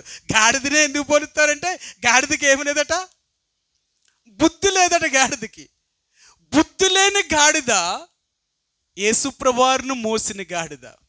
ఇప్పుడు అదే నేను ఎన్నోసార్లు మీకు ఈ టైం వచ్చినప్పుడు ఎన్నోసార్లు చెప్పాను, నేను దేవుడి దగ్గర కనిపెట్టాను. ఏడు ప్రభువా, ఇంకెప్పుడు గాడిద గురించి అంటే కట్టబడి ఉన్న గాడిద, అది బంధించబడిన గాడిద, ఇంకెప్పుడు ఇలాగైనా ఇది కాదు, ఇంకొకలాగా ఏదైనా చెప్పు, ఏది ఇంకొకలాగా చెప్పు అంటే నేను ఎంతసేపు దేవుడి దగ్గర కనిపెట్టాను. నిన్నటి రోజు నుంచి నా మనసులోనే నేను ప్రార్థన చేస్తున్నాను, మా వాళ్ళతో మాట్లాడుతున్నా ఉన్నా, ఏంటి ఏంటి ఏంటి ఎలాగా.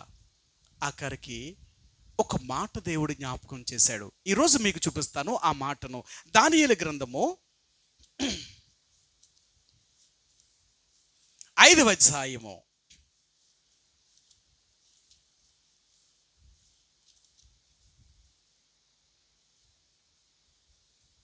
21 వచనమండి.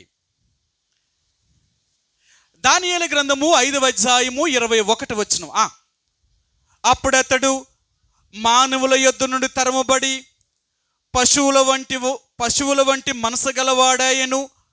మహోన్నతుడగు దేవుడు మానవుల రాజ్యములను ఏలుచు ఎవరిని స్థాపింపగోరునో వానిని స్థాపించునని అతడు తెలుసుకున్న వరకు అతడు అడవి గాడిదల మధ్య నివసించుచు పశువు వలె గడ్డి మేయిచు ఆకాశపు మంచు అతన్ని తడిపిన శరీరము గలవాడాయెను.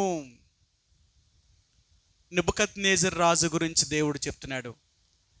బెల్తెషాజరు, నీ తండ్రి ఇలాగే గర్విస్తే ఆ దేవుడు ఏం చేశాడు తెలుసా? ఏం చేశాడట ఇక్కడ చెప్పాడు.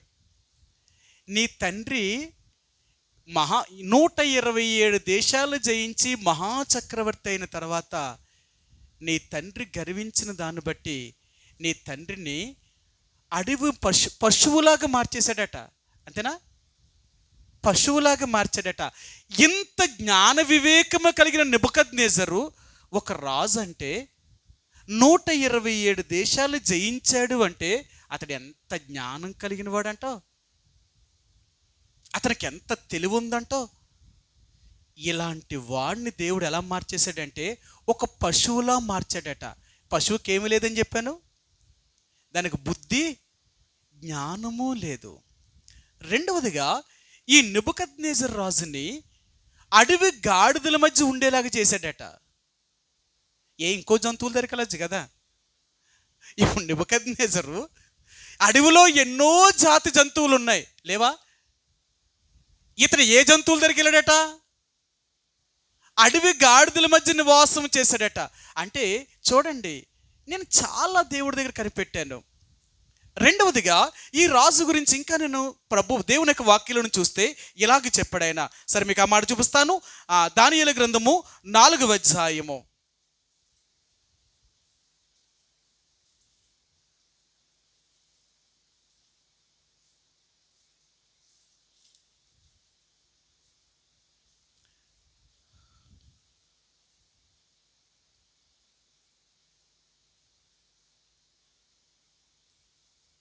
34వ వచనమండి. ఆ కాలము గడిచిన పిమ్మట నెబుకద్నెజరు నేను మరలా మానవ బుద్ధి గలవాడినై నా కండ్లు ఆకాశము తట్టు ఎత్తి చిరంజీవియు సర్వోన్నతుడగు దేవునికి స్తోత్రము చేసి ఘనపరిచి స్తుతించి తిని, ఆయన ఆధిపత్యము చిరకాలము వరకును, ఆయన రాజ్యము తరతరములకును ఉన్నవి. నెబుకద్నెజరుకి 7 సంవత్సరములు గడిచిన తర్వాత ఇతనికి మరలా ఏమొచ్చిందట? మానవ బుద్ధి వచ్చింది. అంటే ఇప్పుడు ఏ బుద్ధి పోయింది? పశువుల యొక్క బుద్ధి పోయింది. పశువులకు ఉండే బుద్ధి ఏంటి? పశువులకు ఉండే బుద్ధి ఏంటి? ఇక్కడ ఆయన ఏమన్నాడంటే, అతనికి మానవ బుద్ధి పోయి, అంటే ఇంతకు ముందేమో నెబుకద్నెజరుకి మానవ బుద్ధి పోయి పశువులాగా ప్రవర్తించట, పశువు బుద్ధి వచ్చిందంట. కానీ ఇప్పుడు 7 సంవత్సరాలు అయిన తర్వాత నెబుకద్నెజరు రాజుకి మరలా పశువు యొక్క బుద్ధి పోయి మానవ బుద్ధిలోనికి వచ్చాడట. దీని అర్థం ఏంటి? అదే అంటాను కదా, ఇప్పుడు నెబుకద్నెజరు రాజుకి మానవ బుద్ధి వచ్చిందంటే ఇప్పుడు ఏ బుద్ధి పోయిందంట? పశువుల బుద్ధి పోయిందంట. పశువు బుద్ధి ఏంటి?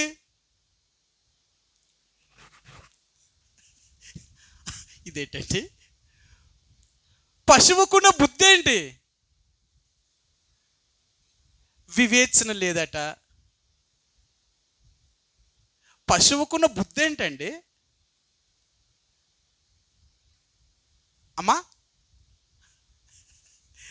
ఒక పశువుకున్న బుద్ధి అంటే ఇప్పుడు గాడిద బుద్ధి కాదు, పోనీ పశువుకున్న బుద్ధి ఏంటి?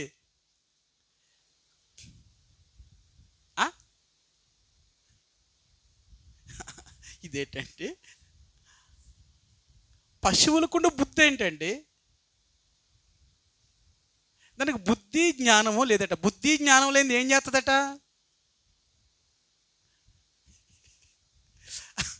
బుద్ధి జ్ఞానం లేని ఏం చేస్తారట? నెబుకద్నెజరు రాజు మానవుడి యొద్ద నుండి పారిపోయినప్పుడు ఏం చేశాడట? మీరు చదివారు కదండి, అతడు పశువు వలె గడ్డి మేసాడట. అతని బుద్ధి ఏంటో తెలుసా? అందుకని నువ్వు గడ్డి తింటున్నావా, నీకు బుద్ధి ఉందిరా, నువ్వు ఏం తింటున్నావురా, నీకు అసలు బుద్ధి ఉందా, నువ్వు గడ్డి తింటున్నావా లేదా మనిషి వాళ్ళు అయితే ఏం తింటున్నావు అని అడుగుతారు. మనిషి అయితే ఏం తింటాడట? మనిషి తినేదేంటి, జంతువు తినేదేంటి? నీకు బుద్ధి ఎలాగొస్తుంది? తినే ఆహార పదార్థాలు బట్టే బుద్ధి వస్తూ ఉంటుంది. పశువులన్నీ గడ్డే తింటాయి, అంతేనా? మంచి బిర్యానీ చేసి దానికి పెట్టామనుకో, అదేమంటుంది? దానికి తెలుసా? దానికి తిందో. అదే గడ్డేసామనుకో అది తింటుంది. అది ఇదేట ఇంత మంచి బిర్యానీ చేసి పెడతారా, నువ్వు తినవు, లేదు ఈ గడ్డే తింటానంటావు, నువ్వు ఎప్పటికీ నీ బుద్ధి మార్చుకోవో, నువ్వు ఇలాగే ఉండిపోతావు అంటే ఏమంటుంది? నా బుద్ధే ఇంతే. ఇది తీసుకుంటుంది కదా, కుక్కను తీసుకెళ్ళి సింహాసనం మీద పెట్టినా దాని బుద్ధి ఏంటంట? అది రోడ్లంటే పరిగెట్టే కుక్కను తీసుకెళ్ళి సింహాసనం ఎక్కిస్తే అది సింహాసనం మీద కూర్చుంటుందా? దాని బుద్ధి ఏంటి? రోడ్లంటే పరిగెత్తడం తిరగడం దాని బుద్ధి. అలాంటి కుక్కను తీసుకుని సింహాసనం ఎక్కితే అది ఎక్కడ ఉంటుంది? ఇప్పుడు జంతువుకున్న బుద్ధి ఏంటి? అది గడ్డి తినడమే దాని బుద్ధి. అందుకని దానికి బుద్ధి ఎంతవరకు ఉంటుంది? అంతే. దానికి బుద్ధి ఎందుకు లేదు అంటే, అది గడ్డి తినేదానికి బుద్ధి ఎక్కడ ఉంటుంది? బుద్ధి ఎవరికి ఉందట? మనిషికి ఉందట. మనిషి ఏం తింటున్నాడు? ఎన్ని రకాలైన రుచులు తింటున్నారు చూడండి. మనిషికి బుర్ర పెరగడానికి, జ్ఞానం రావడానికి, బలం రావడానికి ఎన్ని రకాలైన వాటిని తింటేనే మానవుడికి ఏమవుతుందంట? బుద్ధి వస్తుందట. అందుకని అంటాడు, నువ్వు మనిషివా, గడ్డి తింటున్నావా లేదా బుద్ధి తింటే అన్నం తింటున్నావా అని ఎలా ప్రవర్తిస్తున్నావు అంటారు. అన్నం తినేవాడు ఎవడో గడ్డి తినేడు ప్రవర్తించడట. అర్థమైందా? ఎన్ని విషయాలు ఆలోచించాను. గాడిదకి ఏమి లేదట? బుద్ధి లేదట. అందుకని గాడిద ఏం తింటుందట? గడ్డే తింటుందట. అందుకనే ఇలాంటి బుద్ధి లేని గాడిద దేవుడు కోరుకున్నాడా? ఈ గాడిదట. అందుకనే బైబిల్ గ్రంథంలో ఈ గాడిదల గురించి చాలా విషయాలు చూశానన్నమాట. ఇంకెక్కడ మొదలెట్టాను. అసలు గాడిదలు ఎక్కడెక్కడెక్కడ బైబిల్లో ఉన్నాయి, ఏ గాడిదలు ఎలాగ ప్రవర్తించాయి, ఏ గాడిదని ఎలాగుంచారు అని చూస్తే బైబిల్ గ్రంథంలో 8 రకాలైన గాడిదలు ఉన్నాయట. ఈ గాడిదలు ఎలాగున్నాయంటే, ఎంత బుద్ధి లేకపోయినా ఆ గాడిద యేసుప్రభువారు తన మీదకి ఎక్కినప్పుడంట, ఆ గాడిద ఏమీ మాట్లాడలేదట, అరలేదట. రెండవది అక్కడ చెప్పాడు, ఆ గాడిద ఎవరిని ఎప్పుడూ మోసిన గాడిద కాదట. ఒకేసారి మొయ్యలేని గాడిద మీదకి ఎక్కితే ఆ గాడిద ఎలా మోస్తుంది ఈయన్ని? ముందు మొయ్యడం అలవాటు చేయాలి గాడిదకి. అది మొయ్యడం అలవాటు చేస్తే ఆ గాడిద ఇంకెంత బరువు వేసినా మోస్తుంది. ముందు నేర్పించాలి కదా. కానీ అలా కూడా నేర్చుకోలేని గాడిద ఇది. కానీ యేసు ఎక్కగానే ఆ గాడిద సైతము కూడా మారిందంట. ఈరోజు దేవుడు అంటున్నాడు, మానవుడు కూడా, దేవుడు మానవులకు బుద్ధి నేర్పించేవాడట. మానవుడు ఏమయ్యాడో తెలుసా? బుద్ధిహీనుడైపోయాడట. అవునా? మీకు బైబిల్ గ్రంథంలో మీకు చూపిస్తాను, మానవుడు ఏమయ్యాడో చూపిస్తాను మీకు. దావీదు కీర్తన గ్రంథము, కీర్తన 36వ కీర్తన, 36వ కీర్తన మొదటి వచనమండి. భక్తిహీనుల యొక్క హృదయములో అతిక్రమము దైవోక్తి వలె పలుకుచున్నది. దాని భయము దేవుని ఎదుట, వాని దృష్టి ఎదుట దేవుని భయము బొత్తుగాను లేదు. సరే, ఆయన అంటున్నాడు ఇక్కడ, మరి బుద్ధిహీనులట దేవుణ్ణి ఎరిగిన వారు కారట, దేవుణ్ణి ఎరిగిన వారు కారు. అందుకనే బుద్ధిహీనులు అనగా భక్తిహీనులే బుద్ధిహీనులు అవుతారట. భక్తి లేని ప్రతి ఒక్కడు కూడానంట బుద్ధిహీనుడట. ఈరోజు దేవుడు ఏం మాట్లాడాలనుకుంటున్నాడంటే, ఈ బుద్ధి గురించే చెప్పాలనుకుంటున్నాడు.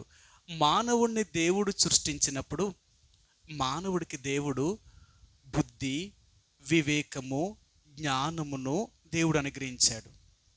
అందుకని బైబిల్ గ్రంథంలో మీరు చూస్తే ఈ సృష్టి అంతటికీ కూడా పేర్లు పెట్టింది ఎవరు అంటేనంట, ఆదామే పేర్లు పెట్టాడట.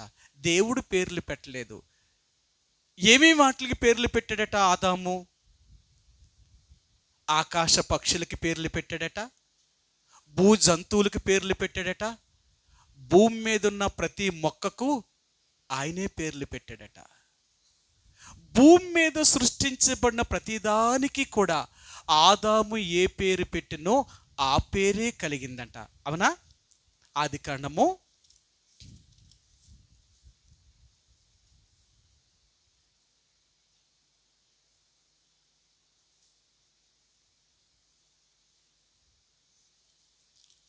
2వ అధ్యాయము 19వ వచనమండి. దేవుడైన యెహోవా ప్రతి భూజంతువును, ప్రతి ఆకాశ పక్షిని నేల నుండి నిర్మించి ఆదాము వాటికి ఏ పేరు పెట్టినో చూచుటకు అతని యొద్దకు వాటిని రప్పించెను. జీవము గల ప్రతిదానికి ఆదాము ఏ పేరు పెట్టినో ఆ పేరు దానికి కలిగెను. పేరు పెట్టాలి అంటే ఎలా పెడతారు? పేరు ఎలా పెడతారు? ఇదేంటండి వెదర్ గారు, లక్షణాలను బట్టి పేరు పెడతారట. లక్షణాలను బట్టి పేరు పెడతారట. చెప్పండి సిస్టర్ గారు. ముందు ఆలోచించుకొని పేరు పెడతారట. చెప్పు చెప్పు చెప్పు చెప్పు చెప్పు వాళ్ళ జాతకం చూసి పేరు పెడతారట. పేర్లు అర్థం లేదా? బిడ్డ పుట్టగానే టైం వాడు, నిమిషం వాడు, సెకండ్లు అన్నీ చెప్పి ఆడు పంతుల దగ్గరికి వెళ్తే పంతులు ఏమంటాడు? ఈడు ఏ నక్షత్రం పుట్టాడో ఆడ గ్రహాలను చూస్తాడు. ఆడ గ్రహాల్లో ఆడికి ఏ పేరు ముందు అక్షరం వస్తుందో ఆడు 4-5 పేర్లు చెప్తాడు. ఈ అక్షరానికి ఈ గ్రహం వీడికి బుద్ధి కాబట్టి ఈ గ్రహానికి ఈ పేరు పెట్టొచ్చు. అంతేనమ్మా? పేరు ఎలా పెడుతున్నారు?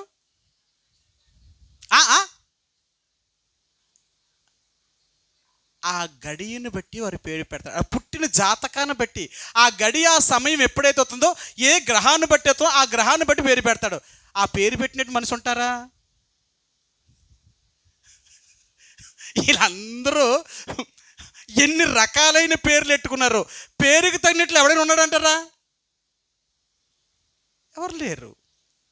అర్థమైందా? ఈరోజు ఏదో పేరు దానికి గ్రహాలు బట్టి పేరు పెడుతున్నారు. ఇప్పుడు అదే అన్నాడు. కానీ ఇప్పుడు ఆదాము ఈ సృష్టిలో ఉన్న ప్రతి జీవము గల దానికి పేరు పెట్టాలంటే ఇప్పుడు ఆదాముకి ఏం తెలియాలా? ఇప్పుడు ప్రతిదానికి ఆదాము, అది జీవము కలిగిన జంతువే కానీ, అది నేల నుండే ప్రాణే కానీ, ఏ దానికైనా పేరు పెట్టాలంటే ఇప్పుడు ఆదాముకి ఏం తెలిసి ఉండాలా? ఏం తెలిసి ఉండాలా?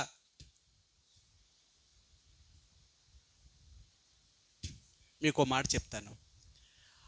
ఆదామునికి గాఢ నిద్ర కలగచేసి అతను ప్రక్కటెముకలో నుంచి ఒక ఎముకను తీసి అవ్వను చేశాడు కదా, స్త్రీని చేశాడు. ఆ స్త్రీని తీసుకొచ్చి ఆదాము ముందు నిలవబెట్టి, ఆదామా ఈమెవరు అని అడిగాడు.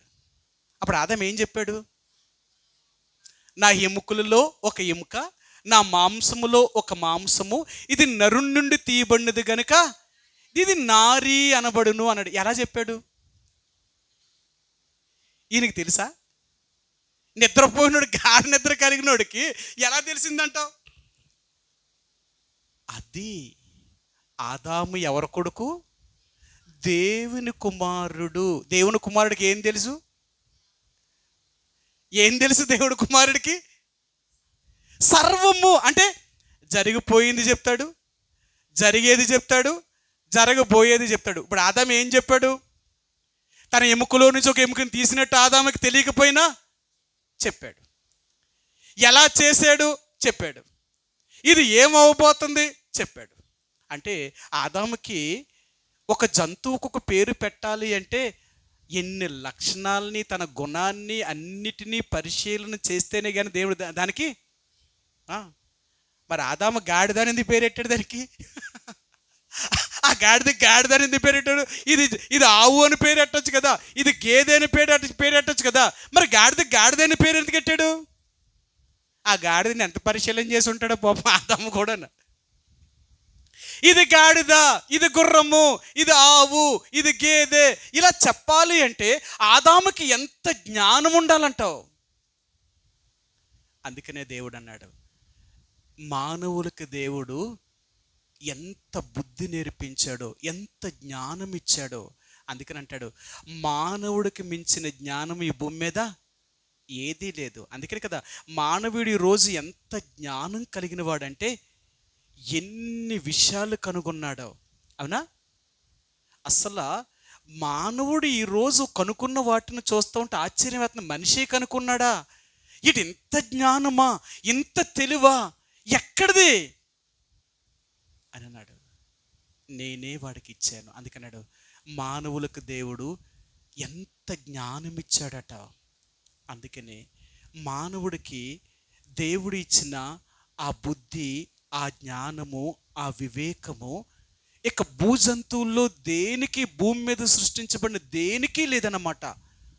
అంత జ్ఞానైశ్వర్యము కలిగిన వాడుగా మానవుడు చేస్తే ఈరోజు మానవుడు ఎలాగయ్యాడో తెలుసా? ఎలాగయ్యాడు తెలుసా?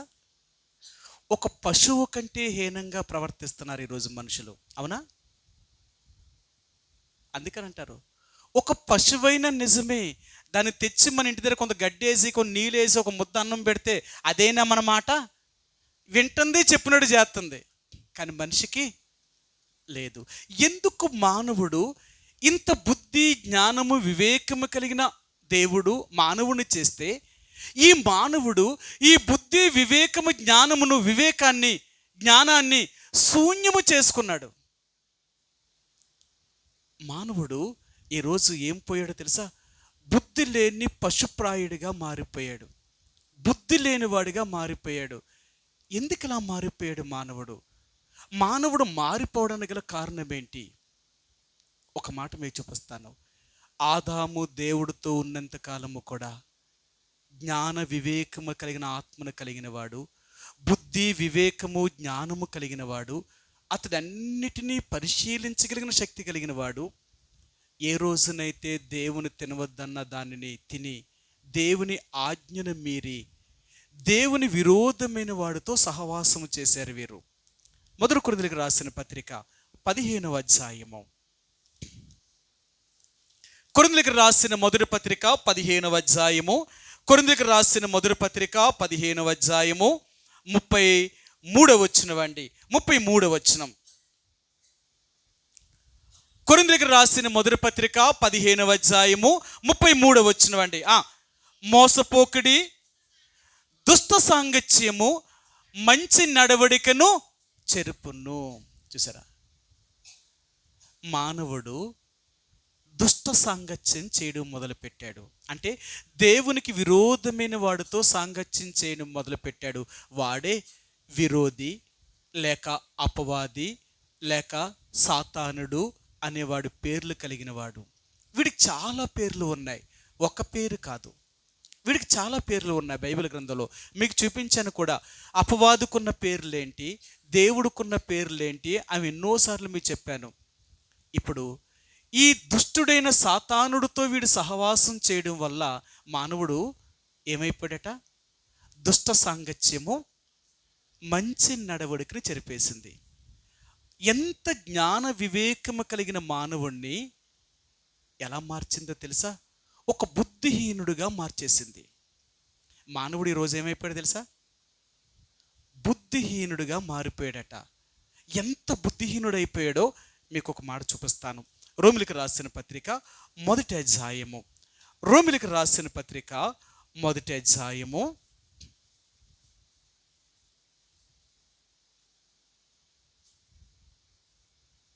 21, 22 వచనాలండి. రోమా 1, 21, 22 వచనాలు. మరియు వారు దేవుణ్ణి ఎరిగియు ఆయనను దేవునిగా మహిమపరచలేదు, కృతజ్ఞతాస్తుతుల చెల్లింపును లేదు గాని తమ వాదముల యందు వ్యర్థులైరి. వారి అవివేక హృదయము అంధకారమయమాయను, వారు తాము జ్ఞానులమని చెప్పుకొనుచు బుద్ధిహీనులైరి. మానవుడు ఏమైపోయాడట? బుద్ధిహీనుడుగా మారిపోయాడట. ఇంత బుద్ధి, వివేకము, జ్ఞానము కలిగిన మానవుడు బుద్ధిని, వివేకాన్ని, జ్ఞానాన్ని కోల్పోయి ఒక పశువులా మారిపోయాడట. ఒక పశువులాగా మారిపోయాడట. ఎలా మారాడో తెలుసా? సరే, మీకు ఆ మాట చూపిస్తాను. 23 వచనమండి. వారు అక్షయుడగు దేవుని మహిమను క్షయమగు మనుషుల యొక్కయు, పక్షుల యొక్కయు, సతుష్పాద జంతువుల యొక్కయు, పురుగుల యొక్కయు ప్రతిమా స్వరూపములుగా మార్చిరి. ఈ అపవాది ఏం చేశాడో తెలుసా? ఈ సాతానుడు ఏం చేశాడో తెలుసా? ఎప్పుడైతే మానవుడు సాతానుతో సాంగత్యము చేశాడో, వాడి దేవుడు ఇచ్చిన బుద్ధిని పోగొట్టి ఆడికి జ్ఞానము లేకుండా ఒక పశువులాగా ప్రవర్తించేలాగా చేసి, మానవుడు తన చేతులతో నిర్మించుకున్న ఆ దేవుడిని చెప్పబడుతున్న ఆ వాటిని, ఆ జంతువులను, పురుగులను, ఆకాశ పక్షులను, నేలను పాకే ఆ పురుగులను, జంతువుల్ని, వీటి రూపములను దేవుడిగా మార్చేశాడు. చూడండి, వాడితో సాంగత్యం చేసిన దగ్గర నుంచి మానవుడు ఏమైపోయాడో తెలుసా? మానవ బుద్ధి పోయి పశువ స్వభావం కలిగిన వాడుగా, ఒక జంతువుగా మారిపోయాడు. అందుకనే ఈ మానవుడుకున్న లక్షణం ఏంటో తెలుసా? ఎప్పుడైతే మానవుడు మారాడో, అపవాదితో స్నేహం చేయడం ప్రారంభించాడో, అపవాది దగ్గరికి వెళ్ళాడో, వీడి బుద్ధి శూన్యముగా మారిపోయింది. సరే, మీకు ఆ మాట చూపిస్తాను. సామెతల గ్రంథము 11వ అధ్యాయము.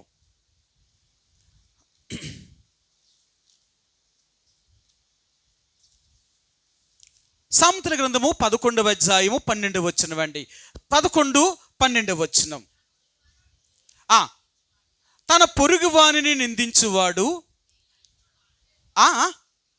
ఒక్కరే చదవండి, మీరు అంతమంది చదువుతున్న నాకు అర్థమవుతలేదు. 11, 12 వచనం అండి, చూడండి. తన పొరుగు వానిని తృణీకరించువాడు బుద్ధి లేనివాడగును, వివేకి అయిన వాడు మౌనముగా ఉండును.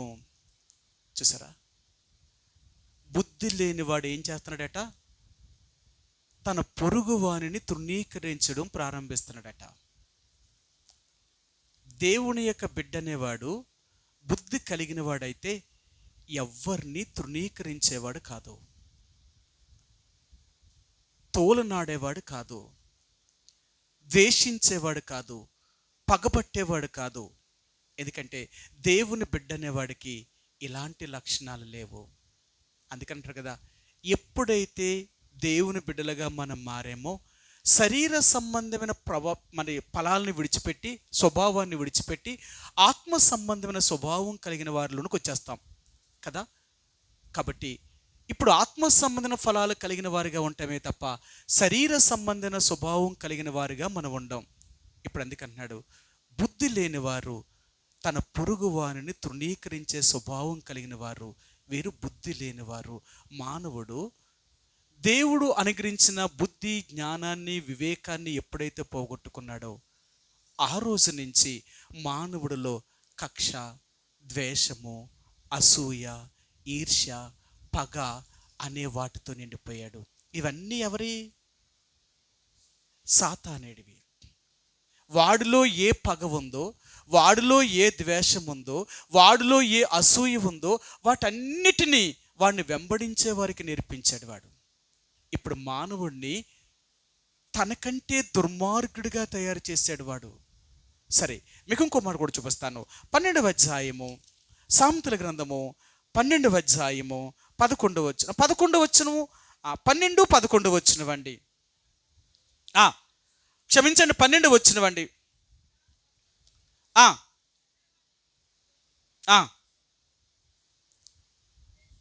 సరే, క్షమించండి. సామెతల గ్రంథము 10వ అధ్యాయము 10వ అధ్యాయము 12 వచ్చినవండి. అది కూడా కాదండి. సరే, మీకు ఆ మాట చూపిస్తాను. 19 వచ్చినవండి. 10, 18. అంతరంగమున పగ ఉంచుకునేవాడు అబద్ధికుడు, కొండెములు ప్రచురము చేయవాడు బుద్ధిహీనుడు. అర్థమైందా? ఇక్కడ ఒక మాట చెప్పాడు ఆయన ఏం చెప్తున్నాడు అంటే, కొండెములను ప్రచురము చేయవాడు బుద్ధిహీనుడు. మానవుడు మానవ బుద్ధిని వదిలేసి ఒక పశువు బుద్ధిని కలిగి ఉన్నాడుగా మారిపోయాడట. అందుకనే ఈ బుద్ధిహీనుడు ఏమయ్యాడో తెలుసా? ఇతరులను తృణీకరిస్తున్నాడట. అవునా? బుద్ధిహీనుడు ఏం చేస్తాడట? తన పొరుగువానిని తృణీకరిస్తున్నాడట. ఇప్పుడు రెండవదిగా ఇక్కడ బుద్ధిహీనుడు ఏం చేస్తున్నాడో తెలుసా?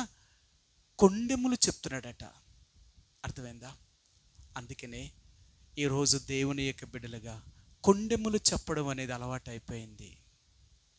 మీరు చూడండి, ఆదాము అవ్వ ఏదైనా తోటలో దేవుడు తినొద్దన్న పండు తిన్నప్పుడు అడిగాడు మొదట, ఆదామా నువ్వెందుకు తిన్నావు నేను తినొద్దన్న పండుని అని అడిగితే ఆయన ఏం చెప్పాడు? నేను తినలేదు, అవ్వే నాకు తెచ్చిచ్చింది కాబట్టి నేను తిన్నాను అన్నాడు. సరే, అవ్వని అడిగాడు, నువ్వెందుకు తిన్నావు అన్నాడు. నేనేమో తప్పు చేయలేదు, ఆ సర్పం వచ్చి నన్ను మోసం చేయడం వల్లే నేను తిన్నాను కాబట్టి నేనైతే తినాలని తినలేదు అని చెప్తుంది. దేవుని యొక్క బిడ్డలుగా నీవు నేను ఈరోజు మనం ఏం చేస్తున్నామో తెలుసా? కొండెములు చెప్పేవారుగా మారిపోయాం. ఒకరికి జగడములు పెట్టేవారుగా, ఒకరికి విరోధ భావాన్ని పెట్టేవారుగా, ఒకరికి ద్వేష భావాన్ని పుట్టించేవారుగా మారిపోయాం. ఎందుకో తెలుసా? మానవుడిని సాతానుడు ఎలాగ మార్చాడో చూడండి. బుద్ధి, వివేకము, జ్ఞానము కలిగిన మానవుడు, దేవుని యొక్క స్వరూపాన్ని కలిగిన వాడు, దేవుడుకున్నంత మరి అత ప్రభావము కలిగిన మానవుడు ఈరోజు ఒక పశువులాగా ప్రవర్తిస్తున్నాడు. ఒక పశువులాగా మనిషి మారిపోయాడు. ఎంత దుర్మార్గమైన జీవితాన్ని జీవిస్తున్నాడు మానవుడు. అందుకనే ఈరోజు మరలా దేవుడు అనేది ఏంటంటే, మానవుడిగా దేవుని నమ్ముకున్న నీవు నేను కూడా ఎలాగ దేవుళ్ళలో జీవించగలుగుతున్నాం? మన స్వభావం ఏంటి? సరే, ఆయన మరొక మాట అంటున్నాడు, మీకు చూపిస్తాను. సామెతల గ్రంథము 14వ అధ్యాయము 18 వచ్చినవండి. క్షమించండి, 12, 18 అండి. ఒకని ఎదుట, సామెతల గ్రంథము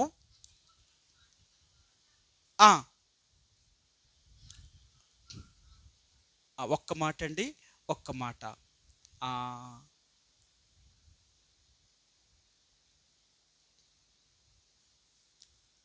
ఈ క్షమించండి, సామెతల గ్రంథము 10వ అధ్యాయము 12వ వచనం అండి. 12వ వచనం. పగ కలహమును రేపును, ప్రేమ దోషములన్నిటినీ కప్పును. ఆయన అన్నాడు, పగ, ద్వేషము అనేది ఏ రీతిగా మానవుని యొక్క జీవితంలో ప్రవేశించి మన కలహాల్ని, విరోధాన్ని, తృణీకరించే భావాన్ని సాతానుడు మనకి ఏ రీతిగా తీసుకొస్తున్నాడో ఆయన చూపిస్తూ వస్తున్నాడు. ఆయన సరే, మరొక మాట చూపిస్తాను మీకు.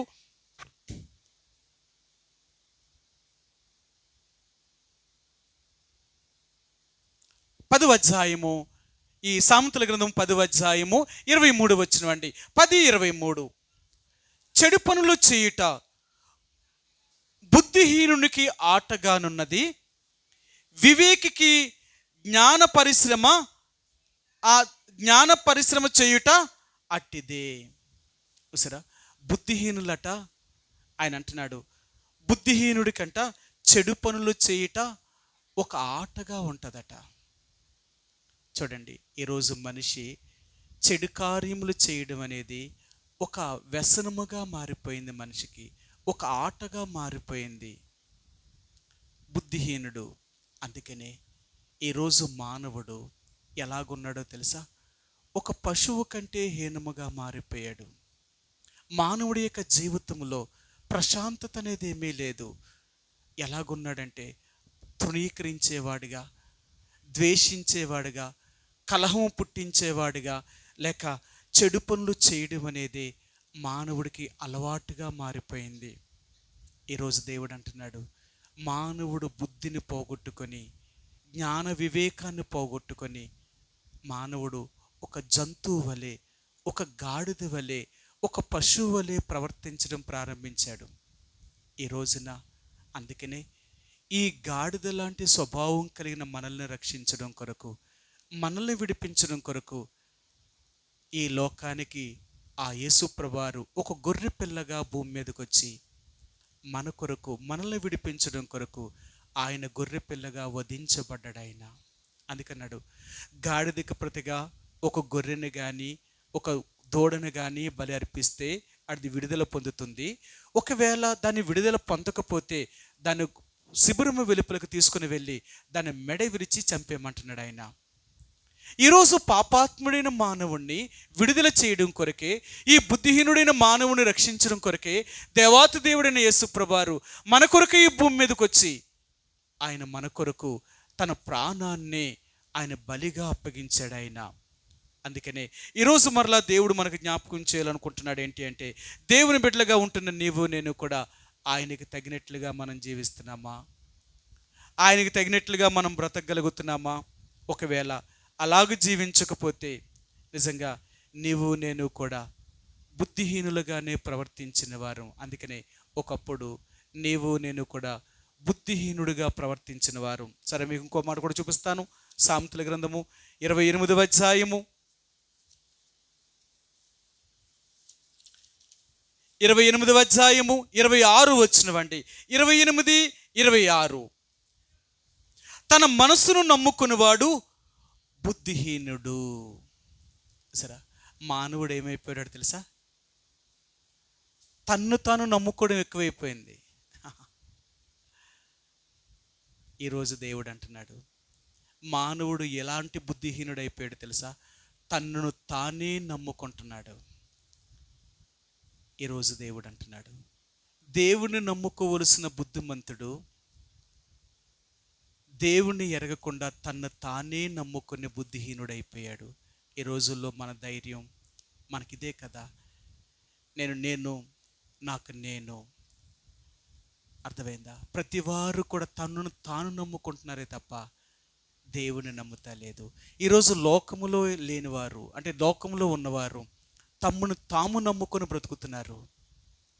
దేవుణ్ణి ఎరిగిన వారు దేవుని నమ్ముకొని బ్రతుకుతున్నారు. అందుకనే వీళ్ళు పశువులు కారు, వీరి జ్ఞానము కలిగిన వారు. ఎందుకో తెలుసా?